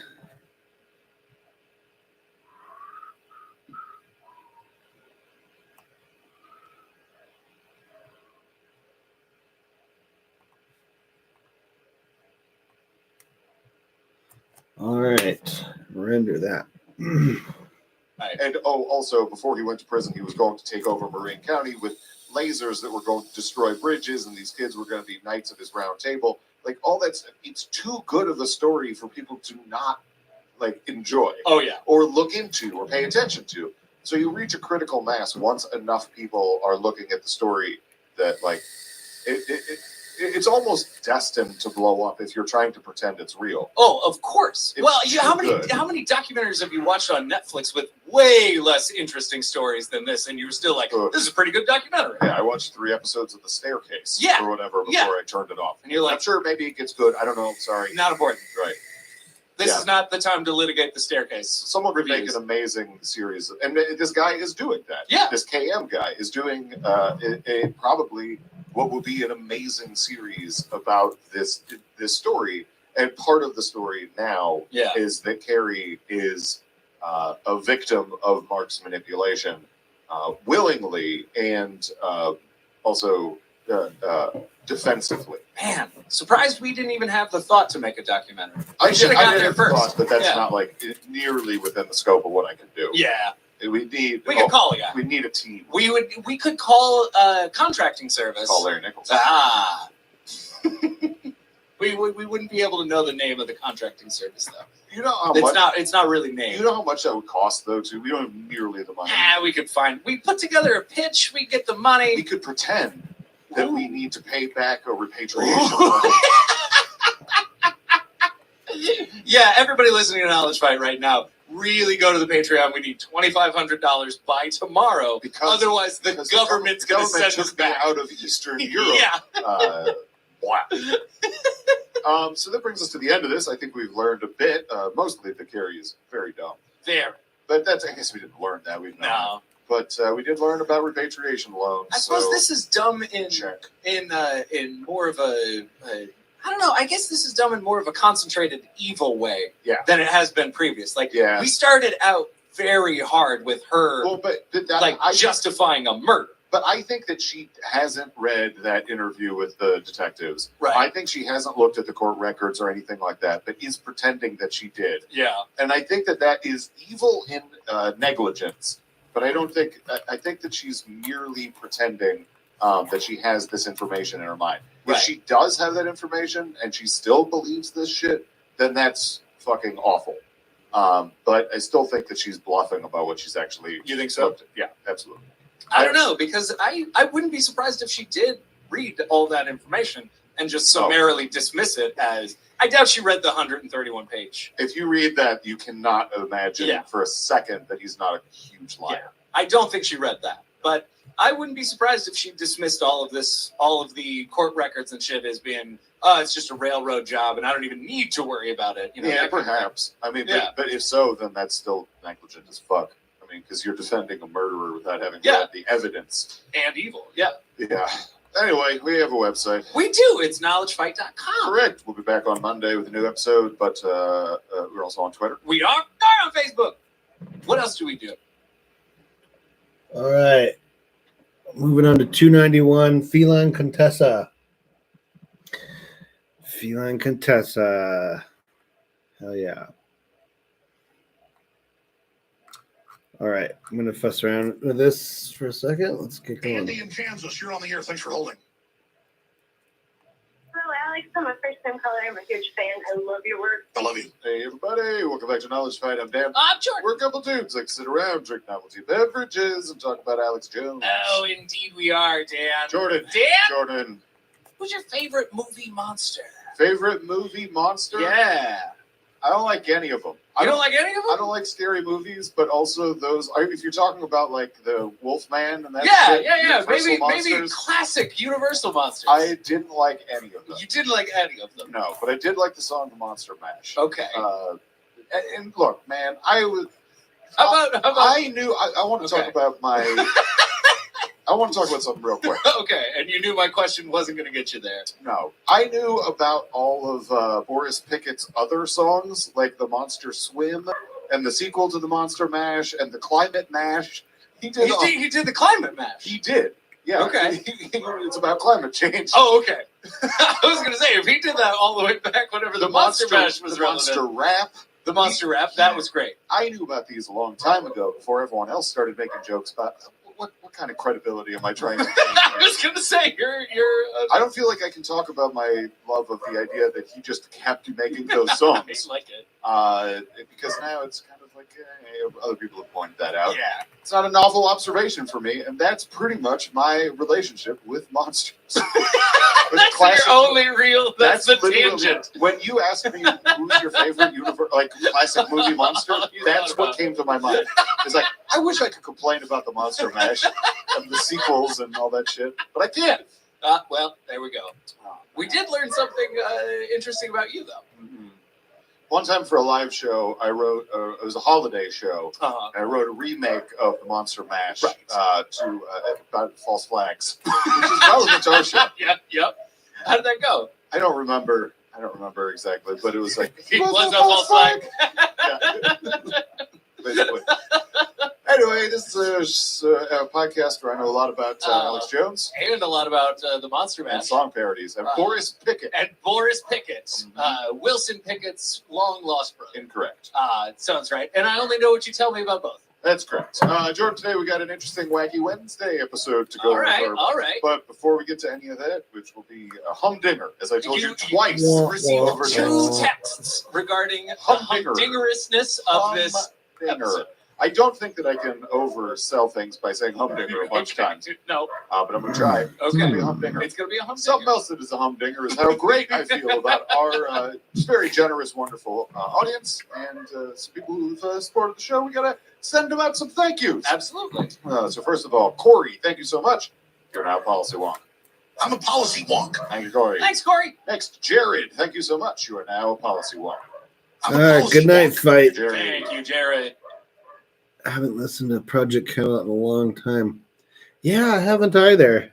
Until recently, I've starting 2 days ago, started going through the Mark Richards episodes. Forgot all about the mantis beings. All right, have a good one. Next, Papercraft B, thank you so much. You are now a policy wonk. I'm a policy wonk. Thank you, Thanks, Papercraft. Papercraft B. What about Papercraft A? Not getting any donations from Papercraft A? Oh, he died in Nam. Papercraft B, get in touch with This Papercraft is A. his son. Oh, He's carrying on the great in that Papercraft case, name. in that case, we apologize for your loss. We honor your father's service. Next, the Postman. Thank you so much. You're now a policy wonk. I'm a policy wonk. Thank you so much, the Postman. Thank What about Il Postino? Is this Carl Malone? These are my Okay. two questions. All right. Oh, I was thinking it was what's his name? From the movie The Postman. Il Postino? No, you remember? Shit, he was also in Waterworld. Kevin Tom Costner. Petty. It's Kevin Anarchy Costner. sent you Petty's also in clips that movie. Tom of it Petty's for the in the Milwaukee Postman? show. Also, Interesting. finally, I'd like to say thank you to not Tom Petty, although What about Logan? That's my favorite X-File. Who's that guy? He's like the wolf guy with the swords for arms. Yeah, he's my favorite X-File.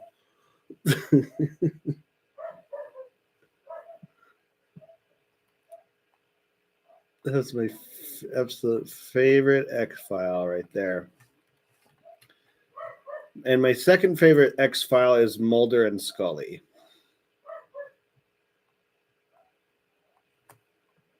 much like Papercraft A, we mourn his loss. Yeah.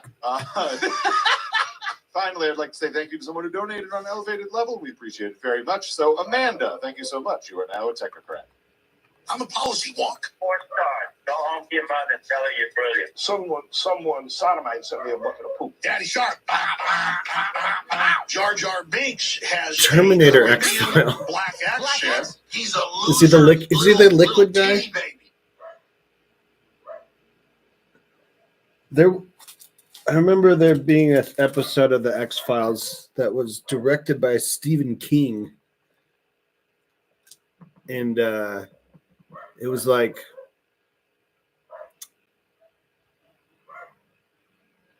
it seemed to be like kind of separate from every other episode because it was like kind of just didn't go along with the whole storyline. It was like a little extra thing because Scully was on vacation, and the whole episode Mulder is just inside the office, like being bored and like calling Scully on her vacation to like troll her, and then she's dealing with like the most fucking like a weird like zombie thing. I don't remember exactly. I don't know what when you said Terminator X File. That's what I thought over there. The actor who played the liquid guy. Yeah, that's right. I remember. I always saw. Anytime I saw that guy, you can only think of him from that. I only think of him as that melty liquid cop. And I never like. I saw that movie as a kid, so I only like saw parts of it, like just little bits and scenes. I saw the end of it. But it was really weird how I was like, well, you can't kill him. He's liquid. And then you blow him apart and all the little liquid pieces will come back together. And then at the end, they're like, no, we really, really like blew him apart this time. He definitely can't come back now. But to me, it wasn't convincing. I was like, you've done the same thing to him that you did throughout the movie. But he's going to come back again. That's exactly like how my life goes. That seems like such a perfect microcosm. Like, how do you melt someone who can just melt himself? I think they froze him and then shot him with a shotgun. Right? It was meant to be like turn him into solid and then you can smash him into pieces. Again, this is my childhood memory of it. So I just remember thinking like, you've already established that even if he's like separated into little pieces, he can come back together again. They either froze him or they heated him so high that maybe it destroyed whatever, whatever property that his metal bullshit had. You know how you could like demagnetize metal by heating it up? Maybe there's something like that. All right.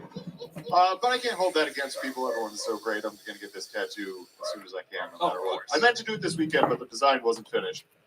But we will get to that, and we'll start sort of trying to figure out what the next goal is. Absolutely. Maybe another documentary if people are interested in that. Could be. Or we might brainstorm some other thing. Maybe a live show. Yeah. Maybe a couple live shows. Maybe a regional goal. Maybe. Yeah. We can't do that. I know, of course not. That'd be insane. No, I mean we don't have the technology. Right, that's what I'm saying. Okay. So, Jordan, today we've got a Wacky Wednesday episode for you. For you, not for the audience, for you. For me specifically. And so what it is it's Project Camelot stuff, Yeah. but it's not really. Okay. You know what? This is one of the things that I value the most about doing Wacky Wednesdays. Being able to take a break from Alex Jones. One of the big things is being able to tell stories, being able to get into the muck. And I believe that what I'm about to present in front of you is a literally insane string of things I learned about. Okay. I mentioned last week that we couldn't have a Wacky Wednesday because of something I was working on and still sort of looking at, and that is this. That is this. Yes. Are you ready? I've never been more in suspense as to whether or not this is truly a humdinger. It's a humdinger. Okay. So on our last episode about Carrie Cassidy's adventures pretending that convicted murderer Mark Richards, her adventure trying to pretend that he's actually a secret space program who's friends with raptor aliens. On that last time that we looked into that stuff, it came up that there's a British guy making a documentary about how Mark is full of shit. After watching the trailer for that documentary, my response was that it looked pretty amazing. The story of Mark Richards is absolutely one that deserves more attention. It has a true crime angle, a sci-fi angle. It has a love story, both with Mark and his wife and with Mark and the Raptor Princess, who's in space. There's a lot of angles here. Yeah. And we haven't even gotten to Minerva. No, that's for the tech nerds, for the hard sci-fi. Hard sci-fi.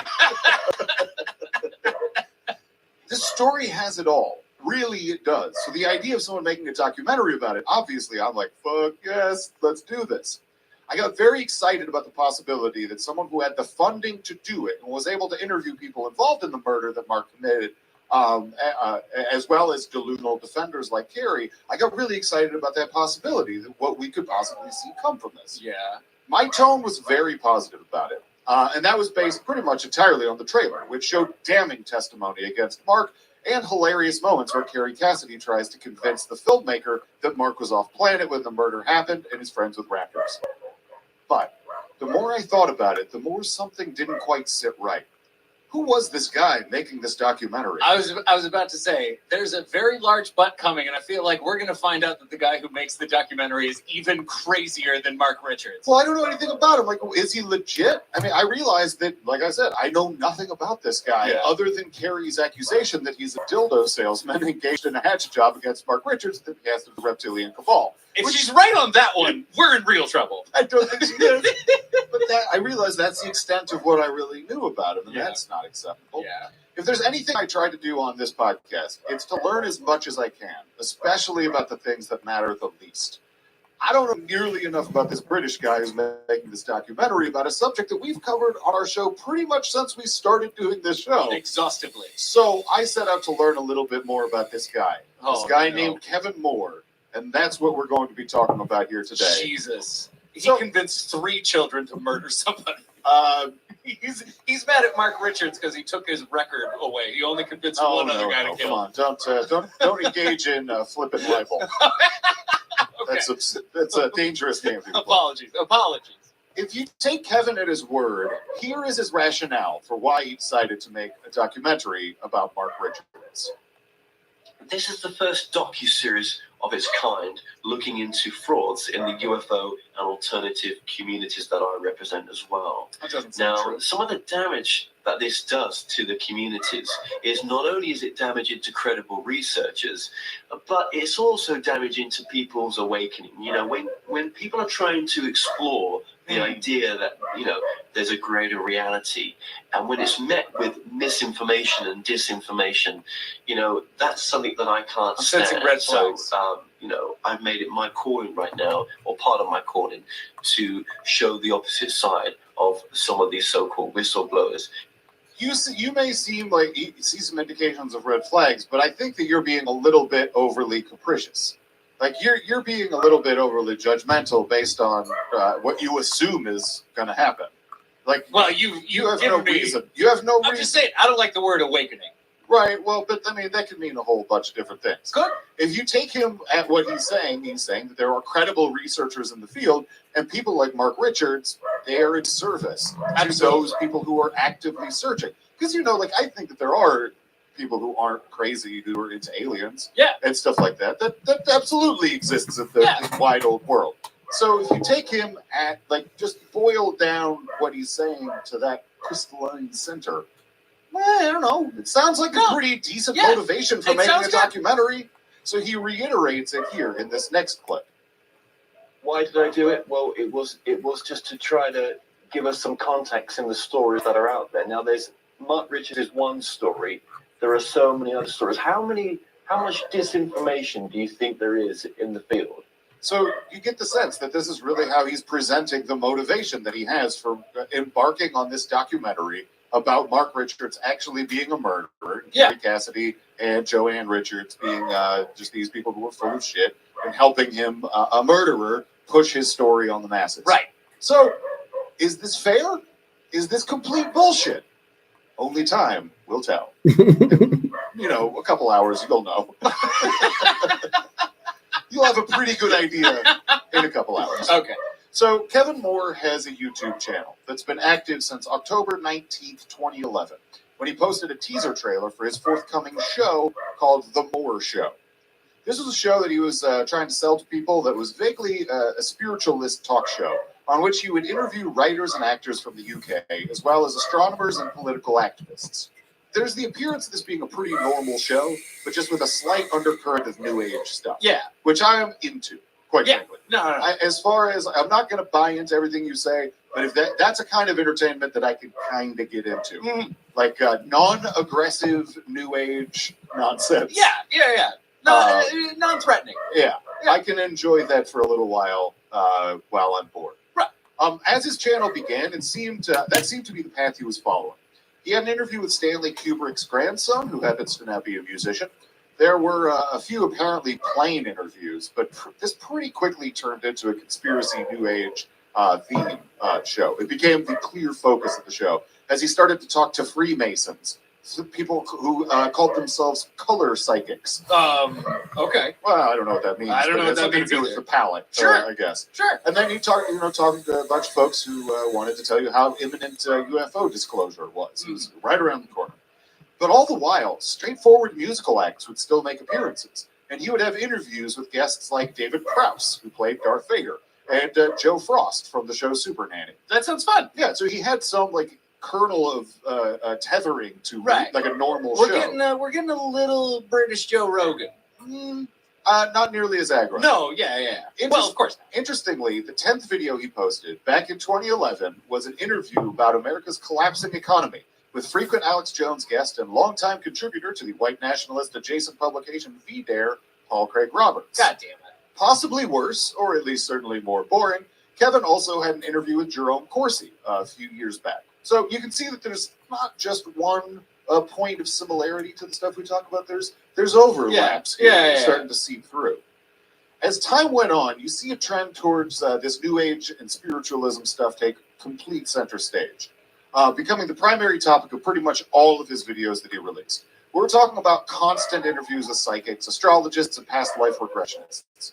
Kevin landed interviews with the two big names in the field, David Icke, and on January 29th, 2012, he posted an interview with Carrie Cassidy herself. I knew it! It was mostly a softball interview about how Project Camelot was a portal for whistleblowers, and ultimately the content of that interview isn't nearly as interesting as the fact that it exists. Right. So we're not going to listen to any of that.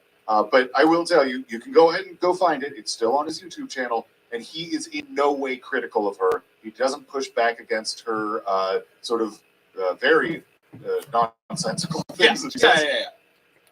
So also, on June 10th, 2012, Kevin Moore released an interview with Jim Fetzer.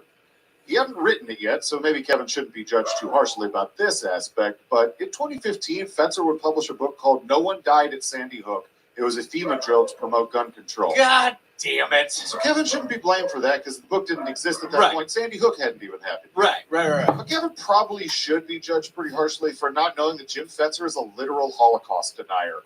But I guess that maybe that was an open question as to how public Fetzer was about his Nazi sympathy at this point in time. Okay, so there's a possibility here that this dude has renounced his previous life and is now making this documentary as almost a mea culpa, as a way of saying I believed all of this stuff before and now I'm fighting back. I love that you're thinking about ideas and that anything's possible. All I'm saying though about Jim Fetzer, him having an interview with that dude, whatever kind of plausible deniability you might have about a late 2012 interview with him, you don't have it anymore. You should take that shit the fuck off your YouTube channel. Oh yeah, that's a smart idea. Because he goes around and gives speeches that are Holocaust denial in nature. Right. So I would say it's still great content. You need content. It's not great content. It's all about content. Though it appears that the Moore Show didn't work out as a TV talk show. It lived on as a platform where increasingly weird guests would appear and tell Kevin about 9/11 was fake or how the color green is magical.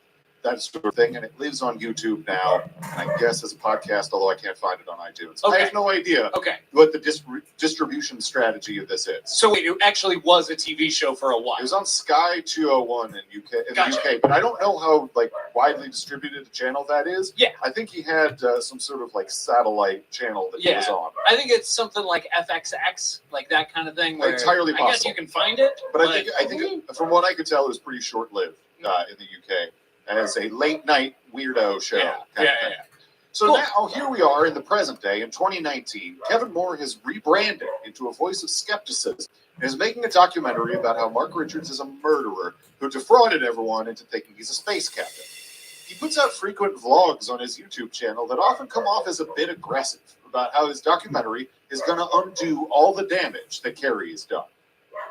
still makes me wonder how people can believe this utter rubbish in our community, that Mark Richards is a captain even, and that he's in prison for being part of the secret space program. I mean, it's fucking insane, but there you go. It takes a documentary like this that I'm putting together to sort of bust that and show the opposing opinion, and it's worth every minute of my time. So I would say that, like, you know, Carrie's not really been taking the high road on this whole thing, and she's been talking a lot of shit about him on Project Camelot. Yeah. So I can kind of understand and excuse a little bit of that aggro tone that he has in that last clip about, like, you know, it's all worth all the work. And, Yeah. I'm going to expose all this. And similarly, this sort of exasperation, this aggro tone that comes through here when he's addressing her and Joanne Richards in this vlog that he released from April 19th, 2009. And Kerry and Joanne, if you're watching this, then guys, this is what you should have done in the first place. You should have looked into his case, gone to the Civic Center, dug out all the court records, gone and interviewed everyone that you could have found that knew Mark Richards, and you would have saved yourself so much embarrassment of making this guy your top whistleblower. But don't worry, I'll do it for you. So that, I mean, it's pretty aggressive, but you kind of understand the idea that, you know, Carrie's been, like, she's been saying a lot of fucked up stuff about him. You said 2009. That was from 2019, right? But yes, that was 2019. Okay. That was is 2019. like last week. Gotcha. Yeah. And so honestly, it makes a lot of sense why he'd be exasperated. The way that Carrie's responding to him. Right. She said that, like, really inept, dum-dum to, like, look into his past and stuff. Yeah. He just wrote that almost incomprehensible write-up about it. But still, that's some form of, like, harassment. You know, you kind of understand. Yeah. For us, people completely detached from the reality of all this, this is a funny story. Carrie's being lied to by a crazy guy in prison who says he hangs out with raptors. But for other people, this is real life. Richard Baldwin was a real person who was murdered. His family lost a loved one that day when Mark and Crossan Hoover killed him. Mark and Crossan's families had to deal with the pain of a relative committing a murder and have had to carry and work through the stigma that comes along with that ever since. As Kevin rightly points out in this clip from the introduction to the trailer for his documentary, what Carrie and Joanne do has a negative effect on the people most hurt by Mark's crime. You know, I've met the only sole surviving member of the family, Susan Baldwin, who was devastated to know that Kerry and Joe are giving Mark the platform that they are for him to spew his misinformation. That makes sense. Yeah. After hearing something like that, you know it would be really funny? It'd be kind of hilarious if, well, I don't know, it turned out that on March 28th, 2015, Kevin Moore gave Joanne Richards a platform on his show to spread misinformation about the secret space program and her heroic husband, Captain Mark Richards. Now, I should be clear, I'm not calling him Captain Mark Richards. That's how Kevin Moore credits him. God damn it. In the video that he put out, it's labeled Captain Mark Richards. And that's even in the description of the video, Captain Mark Richards. Which you heard him disparagingly say the idea these fucking idiots think he's a captain. Right. He credited Mark Richards as a captain when he interviewed Joanne back in 2015. Of course. Now, that's what a clip you played a little bit ago. He said, I don't know how these idiots in our community, and that was a big red flag for me there. Hold on to those thoughts. Oh boy, this is like. Well, I mean, he was like, how can you believe raptors exist because their reptoids are the ones causing us problems? Well, I mean, you could just take the in our community thing with as a general. He does a show where he talks to New Age and spiritualist people, so he's in that community. Right. Exactly. Hold on to that thought. Okay. So Kevin Moore is now working on a documentary about how Mark Richards is a murderer and people shouldn't be treating him like a legitimate source of information. So I feel like maybe it's in our best interests to check in and see just how well he handled himself when he had the chance to either push back or accept the bullshit that Mark's wife was telling him when she was a guest on his show. I think you could probably already guess that if he did a good job, this episode wouldn't be happening. Yeah, that's so strap it in and let's enjoy Kevin Moore being a complete fucking idiot while Joanne Richards lies to him about her murderer husband's space adventures. This is pathetic. So, here in this first clip, Kevin introduces Joanne as his guest for this episode. Now, Joanne Richards is the wife of Navy Captain Mark Richards, who claims he was an officer involved in the Dulce battle, as well as very active in the Secret Space Program and U.S. Space Command.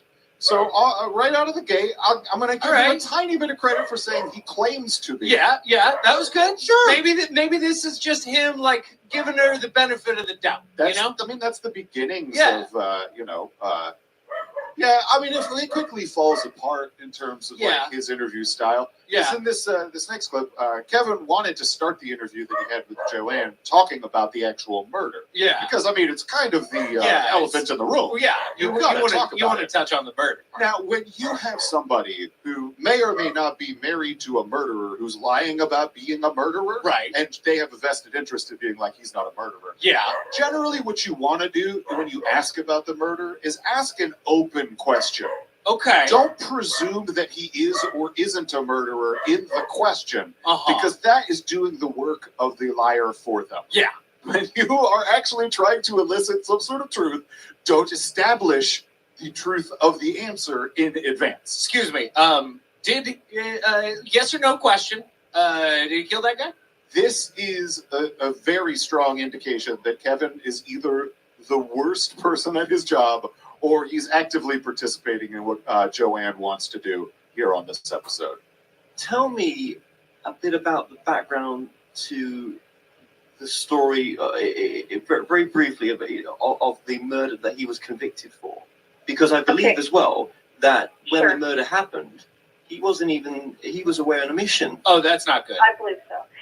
Oh, that's really not good. He, in the question... Did he just say that? He, in the question, establishes that Mark was off planet. Now, all Joanne has to do is say, yes, I agree with that. Of course. As opposed to putting it on her to introduce the idea that he was off planet. He has done the heavy lifting for her. This is a collaborative interview where Mark Richards didn't commit that murder is the goal. Oh, boy. Or is the end result that the audience is being walked towards. Whether there's a goal or not, or you're just blindly stumbling through this fucking interview. Yeah, I would say he's really bad at his job, because maybe what he meant to say was, I believe your story is that he wasn't even off planet. Maybe that was just a slip of the tongue. I mean, he missed those words. I think when you're talking about stuff like this, you should be a little more careful. Yeah, probably. Especially when a couple of years later, you take the harsh turn that you do against this very person who you're interviewing on your show, and tacitly and not implicitly agreeing with. All right. So we both know the murder happened, and he wasn't around for it. So tell me more about that. Exactly. Yeah. So now that the premise is established, that Kevin is completely open to the idea that he was off the planet during the murder. All right, Kevin. That allows Joanne to spin whatever narrative she wants about the murder. And so what she does is get into a little bit of lackadaisical libel about a murder victim. So now then to go to the murder. In 1982, a murder happened here of a friend of his who he, in one of his cover businesses for doing his military stuff, was remodeling people's houses or whatever. But so he was doing a remodeling project at a friend's house. And the guy also had a business restoring antique cars.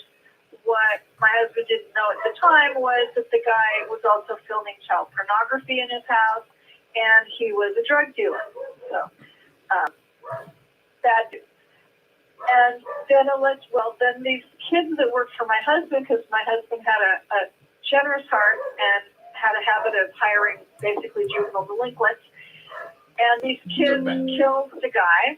And when they started getting in trouble or whatever, they just said my husband masterminded the whole thing.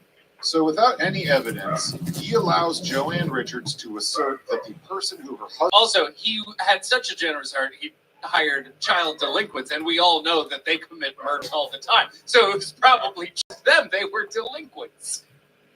He allows Joanne to say that, which is not backed up by any proof. There is no proof that's slander that she's committing against this guy. Yep. Who is dead now. And Kevin doesn't ask any follow-up questions. He doesn't say, "Hold on, child Now, pornography." did you see any child pornography? Does the police do you ever have say? any- Is there anything in any is of his there- police reports? Yeah, Or is yeah. this just something that your liar So husband said? so you're just saying that he was a child pornographer? No, not just that. He was filming child pornography. Right, he's a producer of it. Okay, great, So great. she's saying that about Baldwin, Richard Baldwin.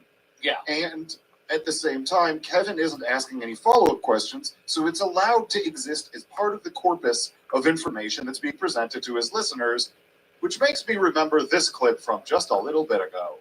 You know, I've met the only sole surviving member of the family, Susan Baldwin, who was devastated to know that Kerry and Joe are giving Mark the platform that they are. Okay. Ugh. Wonder if you discussed your own behavior in that meeting that you had. I doubt it. Wonder if you've made peace with that. So in this next clip, he just allows Joanne to lie even more about it. And this is one of the examples of something that like any decent interviewer would just be like, what the fuck are you talking about? They changed the date of death of the victim 3 times to make sure it was a time when Mark was in town. What? Okay, What? can you back that up in literally any way? What? Can they do the that? date of his death 3 times. So, Because Mark kept having alibis. so did they have to bring him back to life? This is so stupid. Like if you read the transcript of the interview when Mark got arrested, like they didn't need to adjust any alibis. He had none. Yeah. He was eating a sandwich with his parents or something like that. It was one of his backup alibis. Yeah. It's bullshit. Yeah. Backup alibis are never a good sign anyways. No, absolutely not. So in this next clip, Carrie discusses Joanne. Slip of the tongue. Yeah. Joanne in this next clip discusses the idea that Mark was off planet on a mission whenever this murder happened. Now, if you pay close attention to the way she's talking, you might get the sense that Mark didn't even say that. And a good interviewer might ask a follow-up question about, like, what are you talking about? Okay, so now she's spinning bullshit on top of bullshit. Who knows? That could be. He has alibis for the other days, and he might even have an alibi for the day he was off on a mission. But he now at least implies or will say, I probably wasn't there. That's not good. Probably was. But she also said he'll imply that he probably wasn't he there. probably wasn't there. That's when an interviewer worth their salt would be like, okay, I gotta go. Okay, so is there any reason why he would have to imply it as opposed to specifically stating that he was not there? Well, someone might be listening. Yeah. Hold on, clip goes on. You know, and I know he is trying to tell me I was off doing something else, you know, and I can go do that within an 8-hour span. It's like, oh, really? Okay. He can't and won't tell me where he is or where he was or what he was doing or how he got there. But Okay. I firmly believe he was not in town the day that murder happened. Let's go. Let's now just briefly summarize some of the most amazing things that Mark has told you. Why? So you understand that is not a follow-up question. That is, hey, what cool stuff has he said? Okay, so Because it's not saying what are the amazing things he's told you. Like, what are the set me up for a T-ball here. Yeah. Like, Yeah. set me up for something I can spike. Like, Is what crazy stuff has Hannity he told you? interviewing Trump right now? Is It that might what's as well. going on? It Is might that as what's well be. going on? So every idea you've had is great, and everything you've told me is true. So let's summarize what it is he's also got to say. right. I mean, she said in that clip. Yeah. Basically, it just comes down to I've chosen to believe that he didn't do this, and he can't tell me where he was or what he was up to or how he got anywhere, which I would argue, just speaking as myself, is the very definition of not having an alibi. Right. Right. Right. Right. But he's implied that he wasn't there, so I believe that. And then Kevin, as the interview, is just like, oh yeah, let's hear about space. Cool. That's cool. That's awful. You sound great. Yeah, I mean that's a pathetic level of interviewing. Of like, That's a pathetic level of base conversation. yeah, That's not even a. I don't disagree. That's not a tete-a-tete. That's No. not an exchange of ideas at all. It's very bad. Yeah.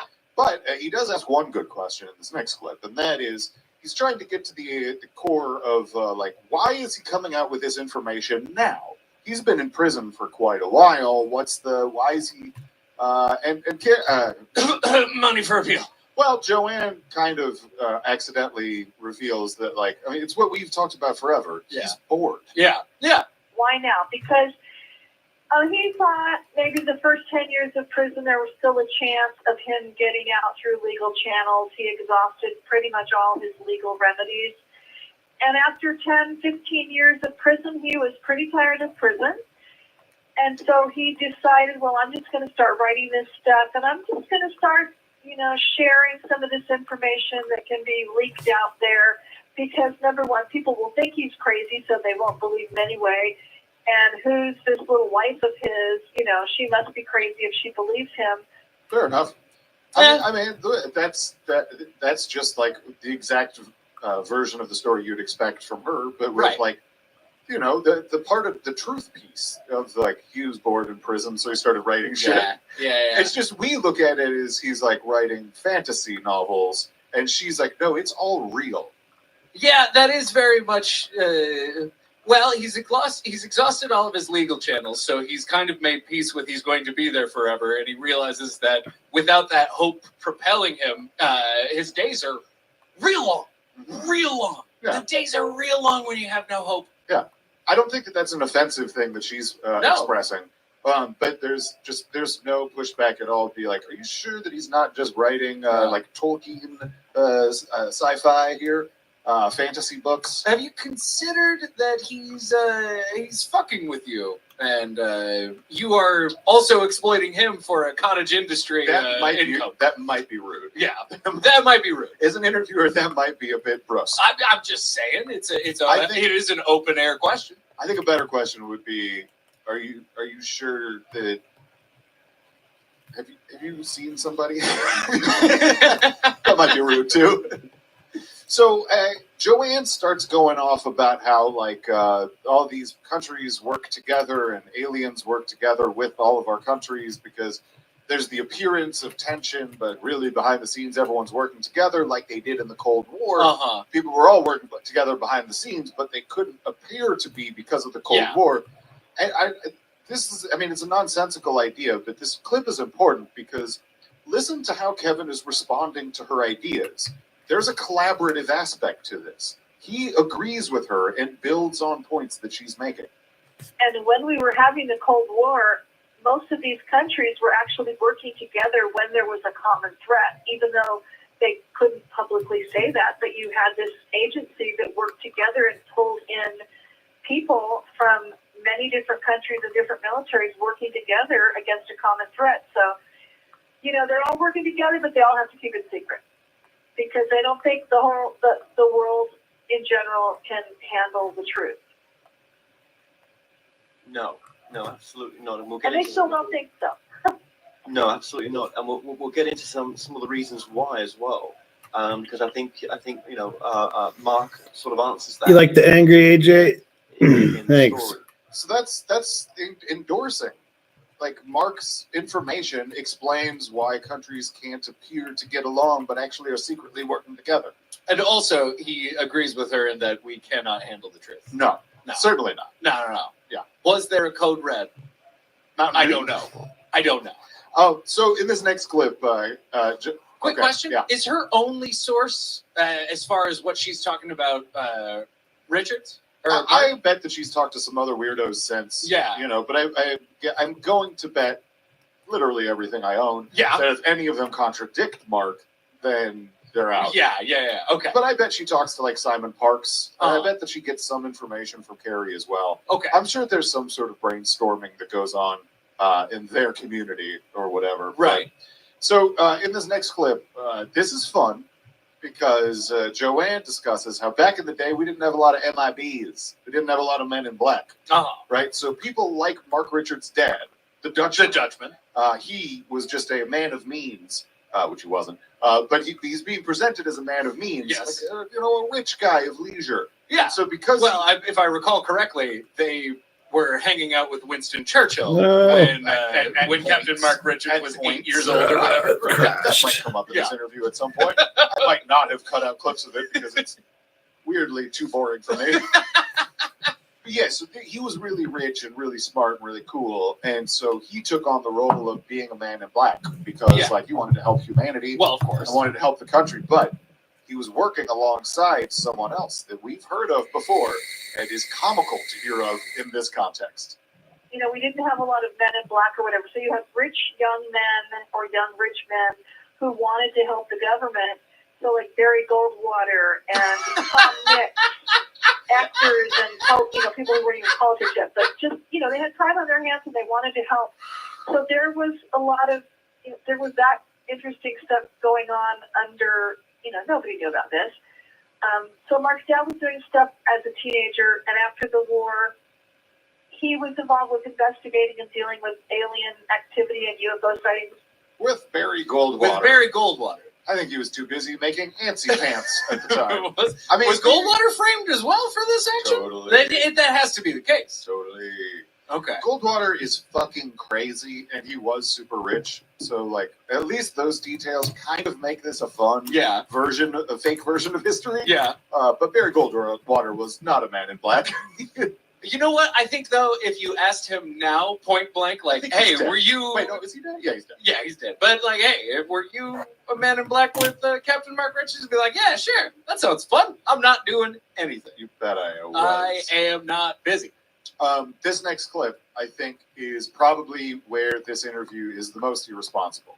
Not in terms of, like, the content, stuff like that. Because I think allowing Joanne to say that this murder victim, Richard Baldwin, was a child pornographer without any evidence, I think that's the most deeply irresponsible thing that you could do if you're covering this story. Yeah. But this next clip, just from an interviewer standpoint, this is where it's like, you're not even trying. He went to Vietnam as a lieutenant in the Army. Before that, he went to an interstellar treaty conference, but we can come back to that. So he was doing secret stuff, early on. He went into Vietnam as a lieutenant, came out a captain in the Army, and then moved sideways and became a captain in the Navy. So his current rank is Navy captain. So here's the thing. Can you do that? There are some problems with this story. You can't just jump from Army to Navy and stay captain. Well, let's talk about it. There's some problems here with the story that Joanne's telling Kevin about her husband's alleged military service that he really should be asking follow-up questions about in the instinct that you just expressed. The fact is, the fact that he's not indicates to me that he's actively participating in letting her spread dubious bullshit on his show, and he really doesn't care to push back on it at all. The most glaring problem with what Joanne is saying is that Mark became a captain in the Army, then, quote, moved sideways and became a captain in the Navy. Ooh, is that an upward? Oh, that's probably an upward move. Well, that's not a lateral move. While it is true that a captain is a rank in both branches of the armed services, only someone who doesn't know anything about the services would think that going from Army captain to Navy captain is moving sideways or is a lateral move. Oh, in the Army, captain is a 03 position, achieved after reaching the ranks of second lieutenant and first lieutenant. In the Navy, captain is an 06 position after ensign, lieutenant junior grade, lieutenant, lieutenant commander, and commander. Moving sideways from the position of Army captain would lead to someone being a Navy lieutenant. To go from Army captain to Navy captain, one would need to be promoted 3 times along the way, which is a pretty sizable jump. The second problem is that she's just saying that he switched branches of enlistment, as if that's something you could just do on a whim. While it is possible to switch branches, it's not a very common thing. And the process is really pretty complicated. There's a saying that I ran into a few times while looking into this that goes like this. It's easier to join the military from the street than from the fleet, which is to express inner branch switches are not very common. What you have to consider is that the Navy is not just the Army, but with boats. The different branches of service have different cultures, different missions, and different training that recruits go through. Someone who reaches 03 in the Army most likely has a very different set of skills than someone who reaches 03 in the Navy, and there's no real guarantee that those skills are going to be transferable. This isn't to say that it's never done, but it's pretty rare. And when it does happen, it never comes with an arbitrary 3-rank promotion. just so you get to keep the same literal title, Captain. All right, Captain Richards. We're happy to interview you. We'd love to have you in the Navy. Can you just give me a list of skills that you feel like would? Okay, you can run very fast. I talk to raptors. Okay, that one might help. Okay. The story that Joanne is telling indicates a lack of awareness of how the military works, a lack of awareness that captain isn't the same rank in the Army and the Navy, and a lack of awareness that there's literally no proof that Mark was even ever in the Army or in Vietnam. Right. Military records do exist that show that Mark's dad, Ellis, or the Dutchman, joined the Army the Air Force in 1942. Military records also show that he was involved in 4 plane crashes during his enlistment between 1943 and 1952. I'll read to you from the report about his 1952 crash. Bad pilot. Boo. Quote, the wings were shed on initial impact with the dike. The canopy exploded off, but not by the pilot, and the tail section broke off at the turbine wheel section. The cockpit section remained intact very well. The pilot's head was dragged along the ground, inflicting many deep cuts and a brain concussion, also breaking his neck. This plane crash led to Ellis leaving the service and to him being partially paralyzed. Newspaper articles about Mark's arrest and trial include quotes from Ellis, and they all mention that he was disabled, which makes it very unlikely that he was going on space battles after 1952 or that he was fighting in the Dulce base battle years later, as Mark has said. Ellis died before Joanne ever met Mark, so all she really knows about him is what he's told her. That's true. So she can believe all this bullshit about Dulce base battles with aliens when his dad was partially paralyzed. Right. Well, I mean, that can be faked, though. Like, remember when Willy Wonka came out at the beginning and he was walking on his cane? And then he did a somersault? That's Ellis. That's the Dutchman. All right. It's not. He was in a bad plane crash. It does sound like he was in a bad plane crash. Mark is almost certainly making up his military service. He claims that he served in Vietnam, but Saigon fell in April 1975, and Mark graduated from Dominican College with a history degree in 1976. He was born in 1953, so being 22 or 23 at the time of graduating from an undergraduate program is right on schedule. And in 1973, he was arrested for insurance fraud. And though the charges were eventually dropped, it's pretty strong proof that he wasn't in Vietnam at the time. There's literally no proof that Mark was ever enlisted. No documentation, no pictures of him in uniform, no medals or stripes. So, short of some sort of a bombshell that they're just not showing anybody for some reason, it's pretty easy to see that this is a case of stolen valor on Mark's part. And a decent interviewer would have sniffed out that possibility the second Joanne said that Mark moved sideways from Army captain to Navy captain. It's an absurd statement. And Kevin doesn't bat an eyelash. He doesn't ask a follow-up question because he's an active participant in platforming this bullshit. Yeah. Well, Dan, now that you've established that he was, in fact, both a captain in the Army and the Navy, we can just move on, right? Please give a summary of the rest of the episode. What other amazing things? So I'm contending that he's an active participant in this. And this next clip, I think, kind of it reinforces that as he tells people to go listen to other interviews Mark has done. And even like Carrie Cassidy, she's been there twice now, and just anybody who goes to visit him, I don't want to say, I try not to put him on a pedestal, but you're just in awe of the wealth of information that he knows at so many levels. It's great. Yeah, absolutely. And I would agree with you there because I saw her reaction when she came out of prison. So, wait, he saw her, and I would advise anyone to watch the Carrie Cassidy interviews as well because they are very, very interesting. And like you say, the first-hand journalist to meet him as well. So, I mean, he's advocating and saying everyone should go listen to Carrie's interviews with Mark Richards. And to you, what you responded to, there's video outside of Vacaville the first time that Carrie and Joanne, or the first time Joanne brought Carrie. She thought that you'd be able to video record stuff. So she was videotaping herself in the car and then had to turn on the camera. And then turn it back on whenever they got in the car. Right. So you saw her face. So he's obviously watched these. Right. So he knows the kind of bullshit that's in them. Yeah. The second you hear any of that, if you're not actively interested in trying to get a piece of it or something, then obviously you'd be like, look at this asshole. Yeah. Oh, man. Right. Oh, boy. What's going on here? There's something. Oh, there There's is something. Oh, there's something. You're goddamn it. You're holding back a goddamn hammer. So Killing me. I don't know if you remember earlier in this interview, Joanne said that Mark went to Alien Conference. Well, yeah. Interstellar Conference. And so what that is all about is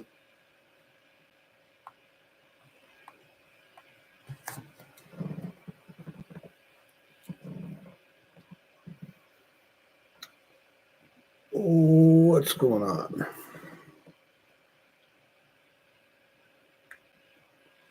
My podcast app is crashing. Interstellar Conference. And so what that is all about is there's a bunch of alien races, right? That are coming here. They're going to decide whether we get to go to space. Right. They're going to decide. In the meantime, they're taking our jobs. Sure. And they're taking our people for experimentation. Of course. But Eisenhower allowed them to, or something. So he goes to this conference in the UK, and he meets some alien children, and he makes great friends with them. But it turns out that it could have gone incredibly poorly. So it was fascinating. So Mark is there, and his father in 1952 met a raptor, which is a reptilian that was originated here on Earth. 1952 is the year that Alice was in that terrible, paralyzing plane crash. That was the raptor. Alex. Mark might be trying to recapture something here. Yeah. It looks like, I mean, they evolved from dinosaurs. So here's this tall guy with a long tail, a long snout, lots of big, sharp teeth, and very sharp claws. And they became friends in 1952 when Prince Naga came as an ambassador. And you move forward almost 10 years, and Naga is at this conference Checks out. with two of his children, Princess Linka and Prince Crag. Are we still doing this? Mark gets to meet the raptors for the first time. He thought it was for the first time. And he becomes really good friends with Princess Linka and Prince Crag. And they were several years older. He was 7 going on 8 that summer. And they were probably, they were several years older, like human years. But they just became great friends. And Mark's English friend, Titania, was with him. And the humans that were there decided they wanted to have this little experiment and see, well, how are the human children going to react and get along with the alien children? Fortunately, the raptors didn't eat them, so that was cool. That is nice. That is cool. That is cool. That is a real cool thing that happened. The parents thought that it was a possibility that these raptors were going to eat the children, and then just decided, let's see what happens. Yeah, well, I mean, hey, you win some, you lose some. That Mark was almost bait. He was almost eaten. Yeah, that's a legitimate part, and she's just rolling over that with well, that's cool. I was watching your reactions, and you got real fucking like shrugging and like, what the fuck is she even talking about? When she said they're a couple years old in human years, I actually think that's the most important distinction. You were rolling your eyes at that. Like, I'm glad you clarified. Because I was going to ask, like, how they're on different planets. How does age work? Okay. It's actually the most pressing question. Well, years, yeah. Well, if we're measuring years by our Earth rotations around the sun, they were going to eat him probably, but he wasn't made of chocolate. And he was a little bit older than them, after all. I think my favorite objection here is, do you think Mark is real mad that people know his name is Mark? Because look at the names of all of these people that he's thrown into all of his stories are all fun names. Mark the whole time is like, also the man. I want to change my name to Titanium. And as we know, one of the main characters from his book, Macro Shark Rampant. Macro Shark Rampant. The best name ever. One of the things that I think is super important to recognize here is that he doesn't ask any fucking follow-ups after that nonsense. The idea that Joanne is presenting this idea that Mark, as a child, went to a conference in the UK where he made friends with raptor babies who might have eaten him because his dad up in the air had made friends with raptor royalty a few years prior, and he's just like, okay, all right, that can't be okay. It's not a good interview. All right, what was the conference about? First off, no, she does talk about that. She'd Yeah. already established. It was about like whether or not humans could go to space. Right. And rules for humans in the universe. Right. So what I don't understand, if that is what the conference is about, is why there's the possibility of being eaten by raptors. Raptors will always possibly. There's always Yeah. that. If raptors are in play, you might get eaten. I'm just saying that if you go to a UN conference on anything, there shouldn't be a chance of being eaten or killed by anyone there. That's because there's no raptors in the UN. If there were raptors in the UN, it would be fucking dicey. Every time there was a Security Council meeting. So what is it, a 50-50 shot? You wouldn't want to take that appointment. I wouldn't want to take that. The appointment to that office? No way. I got to be in a closed room with a raptor? All right, guys, we're going to have some breakout sessions right now. Terrence, you're going to be with the raptors today. You're Sorry going about with, that. Princess Linka. Cool. So we learned, there's raptors. Of course, we already know that. Naturally. But at this point, Joanne gets into a couple of the other races of aliens that Mark knows. And here, I'm a cat guy. So Yeah. I'm excited to learn about the cat aliens. Oh, we got some cat beans? And it turns out that I could probably hang with these cat aliens. Yeah? There's a cat species, and they're basically scientists and artists and archaeologists. The one he talks about the most, she's a Contessa. She comes here to the planet The on bear paw archaeological Contessa. digs because she's trying to discover evidence of when and where her species has been when they visited her. So I So hear she's that. an Egyptologist? Right. What are you guys talking about with Bast? Dude, I know her? First of all, feline Contessa might be a new rank. Above Raptor Princess, feline Contessa. That's pretty great. That's pretty great. The other thing is, I hear that, and I can't not hear it as Mark, just thinking about litter boxes. Like, cats like to dig, so they're archaeologists. See, now I That's heard all it. I hear. I heard it as his veiled sexism there, as because those are the jobs that he considers to be more feminine Maybe in nature. it's possible, and then also Egypt, like the Association of Cats in Egypt. Yeah. I think it could be all of these things, Yeah. quite frankly. Yeah, no, put it all But in. whatever it Yeah. is, it's dumb. It's not Mako Shark Rampant, that's No. for sure. So we got cat aliens, and I'm thrilled with them. I'd like to go on a date with them sometime. They seem cool as shit. For one semester in college, I thought I was going to be an archaeology major, Yeah. so I could swing with these Contessas. But in this next clip, we find out about dog aliens, and my suspicion that I do not trust dogs is hold on. All right, What? I just need to You know. responded What, very harshly. I'm sorry, I got stuck. So is every other alien species of a feudal structure? Like she's a Contessa? Like there's no. It's hard to say. Nobody's just like like everybody's a. I think it's because Mark likes that kind of fiction. He does. Like he's that's true. into like the ethereal legends and Yeah, stuff like that. Yeah. No, So that's fair. I think that's where his brain is. But dude, Now dogs. let's get into dog species. I do not like dogs. I mean, I don't hate them, but I'd always rather be around cats than dogs. Yeah. There's just something I don't trust about them. And it turns out, based on what Joanne has to say, You were right I've all been along. always right. All along. There's a dog species that has a huge base here, but their whole existence, I mean, they're merchants, they're businessmen. They love to work with humans just as a matter of, being capitalistic. Dog aliens are capitalists. They are interstellar merchants. Definitely look a bit like a bat creature, bat boy. It also looks like the Fear and Loathing in Las Vegas poster. A little bit.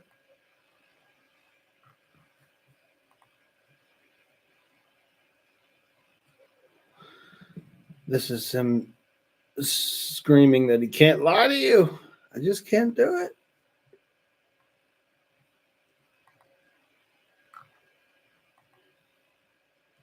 Oh yeah, all this stuff. These are extras. I don't actually need those. I think I pretty much have all the artwork done for the fish oil commercial.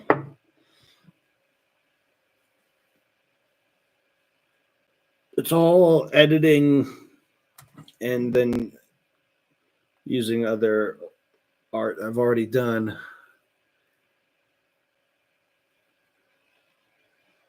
skip the break. This is the most important news we've ever talked about.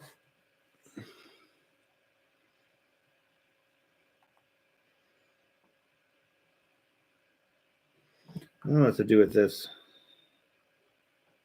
Ooh, little Santa Claus cherub. This was my first idea for when I take 5 capsules, I see Santa Claus. But I think I got something better.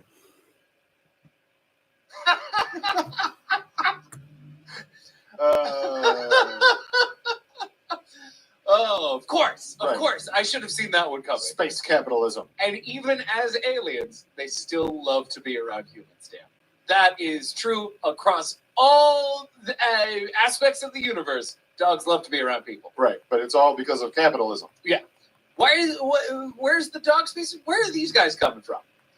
Oh, is there a dog star? Yeah, there's a Yeah, dog star. There is a dog star. That's where they're from. All Who right. gives a shit? I'm sorry. I thought, are we going to get some Mos Def and Talib Kweli from the Black Sure. Star? Yeah, absolutely. Yeah, that sounds so, good. So we've got cat aliens, and they're intellectual and great, Yeah. and I love them. Yeah. Now you got dog aliens, and they're always Crass. looking for a buck. Crass merchants, crash traders traveling Fuck 'em. from system to system selling their wares. Nonsense. So in this next clip, Joanne sort of is selling the idea that pretty much all natural disasters are just cover-ups for mass alien abductions. Oh, okay. Now let's see how Kevin responds to that sort of a absurd notion being said to his fucking face. And so a lot of times natural disasters will happen because there's either about to be or there's just been a major culling of humans, and they just have kidnapped thousands of people and are planning to take them off the planet for very negative reasons. It's usually not because they want you to be their best friend and go to school with their kids. Right. So that's the negative side about it. And if people talk about, well, it's just, it's not, it's not positive. It's like, Well, Whoa. and well, you look at some of these planes that just disappear out of the sky, and you think, well, there's no Yeah. trace of evidence where they've gone. Who's took them? right. Who's take them? Who's took them? Oh boy. So Oh, she's boy. saying that Oh boy. natural disasters are covered for mass alien Right. abductions, and his Right. response to that is, you know what? It's weird that planes disappear too. Yeah. That's probably the same thing. All of those planes that just disappear. I get it. We're all talking about the Malaysian plane. It's 2015. I got you. But come on, dude. It's not like there's a ton of planes that just disappear. Mhm. That's not. What are we talking about? Amelia Earhart? So that's bad. Yeah. I mean, that interpretation that Joanne is making is bad. The fact that he doesn't push back in any way is bad. Right. The fact that he yes-ands it by talking about missing planes is really bad. Also, I think she's against forced busing. I think that might be part of it too. Could be. Yeah. You know what else she's against? Terrorism. Oh. But it turns out- Who's the terrorist? Well, it turns out they're all working with aliens. Oh, And they also work with terrorist groups. which ones? So, for example, when you hear of a terrorist activity, maybe at a shopping mall or maybe in a Middle Eastern country, for example, it's not always just the human terrorists that are at fault. They're often working with Terrorists. negative alien bad guys. I think you can call them terrorists too, right? There you are. There you are. So Well, he's- yeah. he's- Well, yeah. Of course. Yeah. Well, yeah. I mean, Yeah. that's what I'm fucking agreeing with. Yeah. Well, yeah. Of course. Yeah. Well, yeah. So he closes out the interview here by saying, like, we haven't barely even talked about the important stuff. I want to have you back on. No. Yeah, he ends the interview. Come on. Yeah, absolutely. He ends with, like, you got to come back on. Jesus. And then listen to the plugs. I mean, I know we've barely touched. We haven't covered Dulcie. We haven't covered barely anything. So what I'm going to do is I'm going to get you back on a future show. I mean, again, I would recommend people to, and we'll put links on there for the Kerry Cassidy interviews as well, because she goes a lot more into depth into this Does she? amazing story. Right, and if people go on my website, and will you put up the link for that? It's edhca.org for Earth Defense Headquarters. if you go on my website and click on products, I have descriptions of all the different reports that I sell that he's written about his different missions and adventures. And I mean, they sound like adventures, but they're true military missions. And some are on planet and some are off planet. So whatever you want, you can get. So. Yep. Don't worry about that. Your website has been coming up on the screen all the way through this interview. So great. Thank you so much. Oh no, that's the least we can do. It's the least he could do. Wow, you obsequious prick. What? So this is all that we really need to listen to here from that interview without just playing the entire thing, but you get the taste of it. Yeah. This is an interview where Kevin Moore does literally nothing to push back against any of the things that Joanne Richards is telling him. He believes her. He doubles down on her narratives and is not in any way excising skepticism or looking for evidence for anything. He even establishes that Mark was away on a mission when Richard Baldwin's murder happened. Joanne didn't even have to say that as an answer to an open question. Kevin established it for her. Something like that makes Kevin's claims of caring so much about how Baldwin's sister was appalled at Carrie and Joanne giving Mark's idea as a platform seems very fucking hollow. Here's the thing.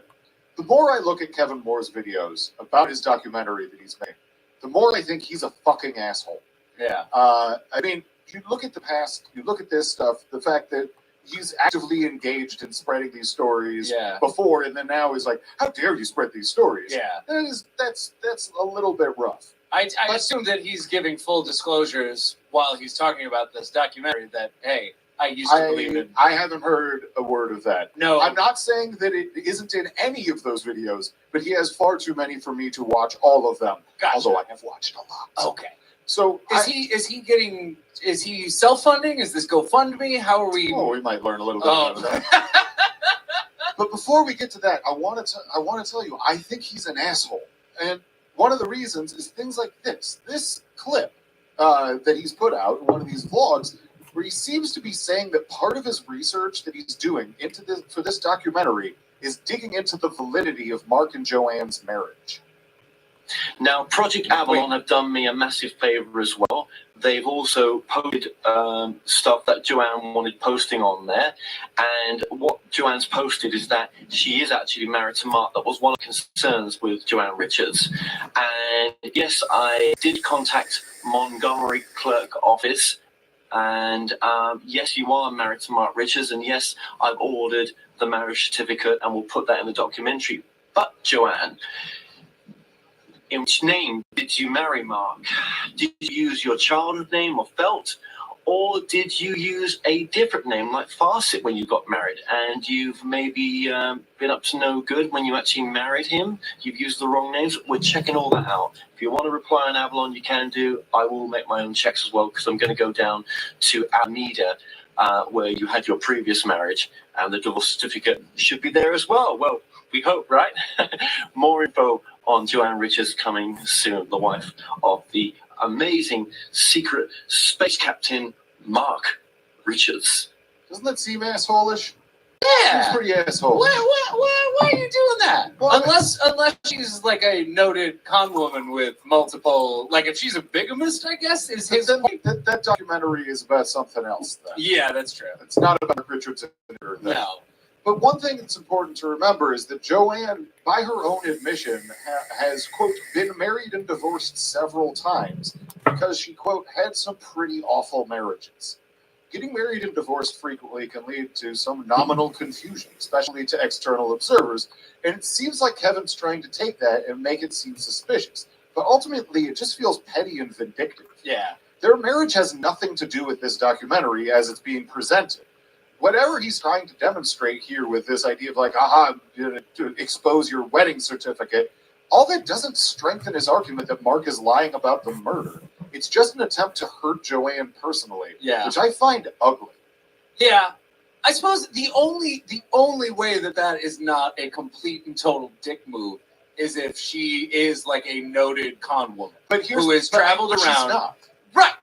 She's not. But if she was something of the Right. sort, then you can say, oh, Right. well, look, she's also taking advantage of Mark the to do her own scam. Well, you know but what I'm saying? She might be on some subconscious level, but it's not that. That's not Right. That's not an essential piece of what he's looking into. Of course not. The birth name that he has is one, and then the other name that he uses is Fawcett. And if you look in the past, you can find her going by that name, probably from a previous marriage. Yeah. She that sounds took right. on her husband's surname. And so, like in 1997, you can find records of her online going as Joanne Fawcett. Mhm. And then she's married to Mark, and she's Joanne Fawcett Richards. So Yeah. there's nothing suspicious here, as far as I can tell. Yeah, that The seems burden fine. of proof for him to justify this not as being like him just being a fucking dick is real high. Yeah. He needs to establish something other than winking smugness about "I'm looking into you." Yeah. It's- Yeah, he's a dick. It's gross. And I have a few other reasons to be suspicious about Kevin's tone and the way he's carrying himself. One of those has to do with the fact that in May 2018, Kevin Moore had another interview with Carrie Cassidy. His interview with Joanne Richards was from 2015, so I suppose he could make the argument that in the intervening years he'd had a change of heart about the whole matter, and he's now working to right those wrongs, like you Right. suggested earlier. Exactly. But this interview with Carrie took place less than a year ago, and if you pay attention, you start to see shades of deception. This interview happened before he started working on his documentary about Mark Richards, but he uses footage from this interview for the documentary. The way he's using this footage is interesting. Now, Jordan, I'd like you to take a listen to this from the trailer. And he's in constant contact with the Raptors, and they are now working, according to him, with our military. We're not saying Mark Richards didn't commit a crime here because He he's not. didn't. Well, okay. He's absolutely framed. When it comes to Mark Richards in particular, there can be no doubt that Carrie Cassidy has no objectivity. She's personally involved and invested in this story like no other.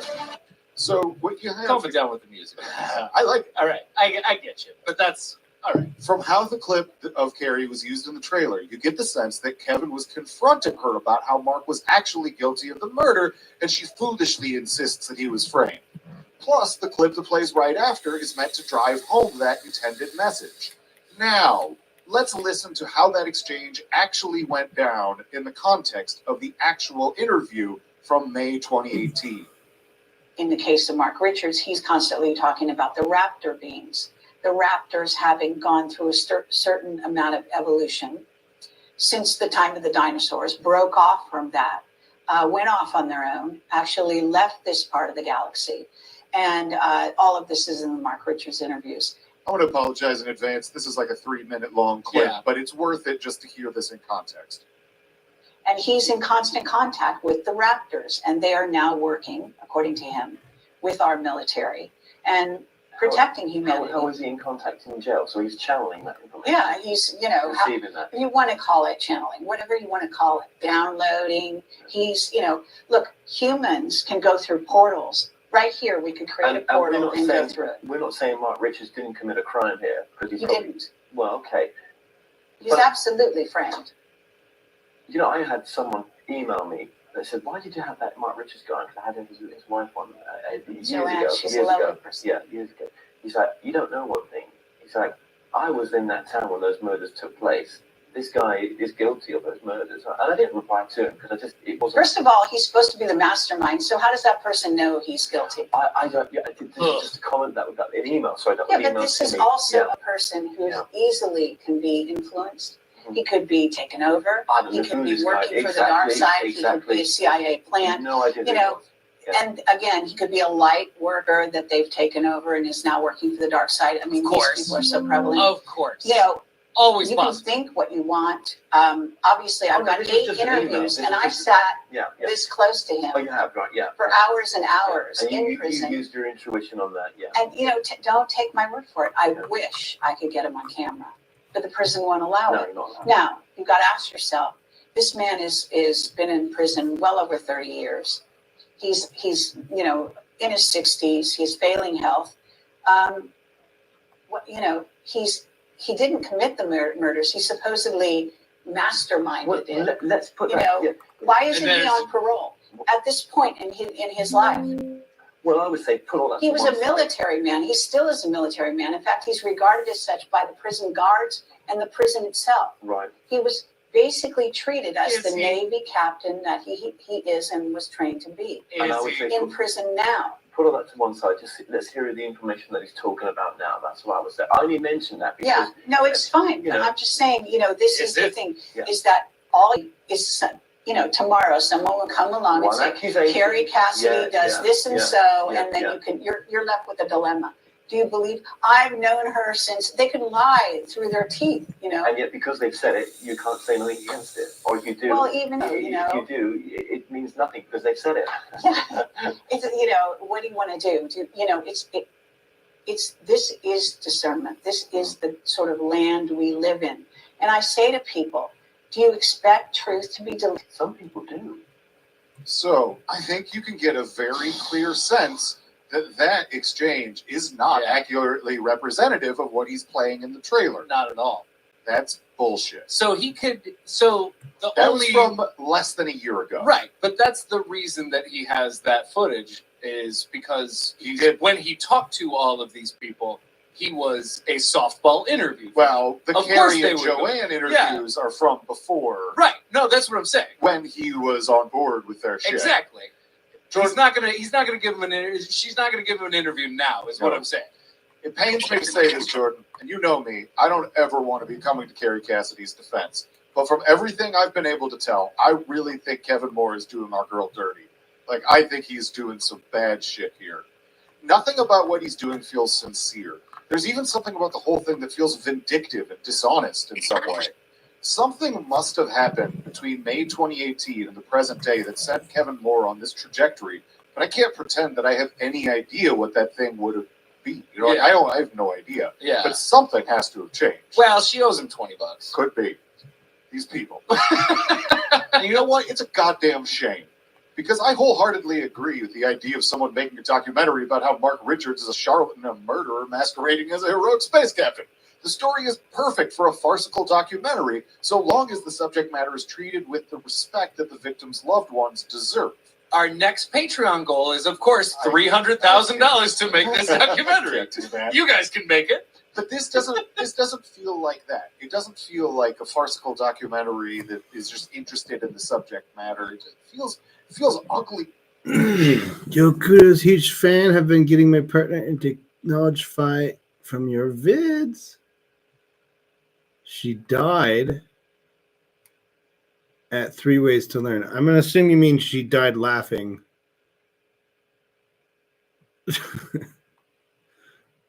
That's cool. Thanks, man. Thanks for joining the stream, saying hi. I'm kind of at the tail end of the night. I've basically finished all the art, and I'm going to just import everything into DaVinci. But I don't think I can really do the editing work on stream while listening to the pod because it just doesn't work because I have to go with the audio. But anyway, I'm just see here.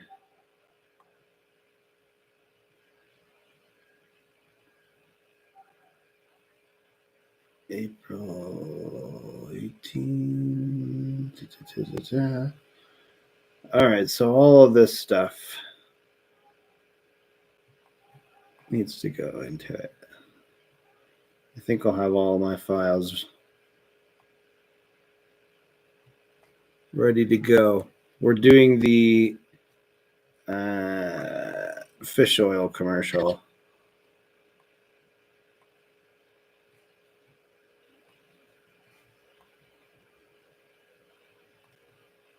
And so, featuring Dr. Gums.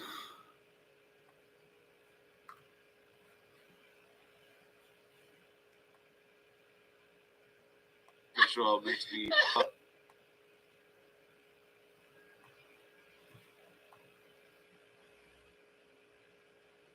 There's Dan calling up Dr. Gums to troll him.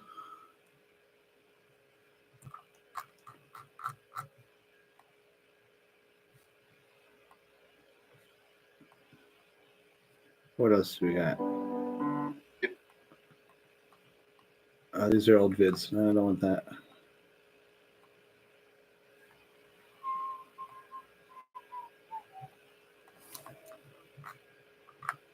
Doesn't play it. The playback is very choppy on this I program, want to say Brain Force is great. but we can kind of take a look at it. Is amazing. It is. But if you took it with fish oil, it's like the fish oil is it. The fish oil's better than it. It's better than it. And that's an example of what I'm talking about. I'm talking about fish oil is liquid energy. Brain, body, heart, the cleanest. Brain, body, heart, the cleanest, the best out there. Yeah, it's not good for streaming to work on the editing because it's very, very choppy. My computer does not quite have the power to deal with it. So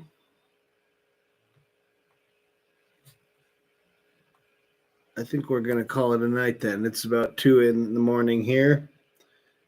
And yeah, thank you if you're watching. If you're watching live, have a great evening, morning. And I'll probably come back and stream more when I have more drawing to do in a few days, probably next week. Yeah. Anyway, have a good weekend, everybody. Bye-bye.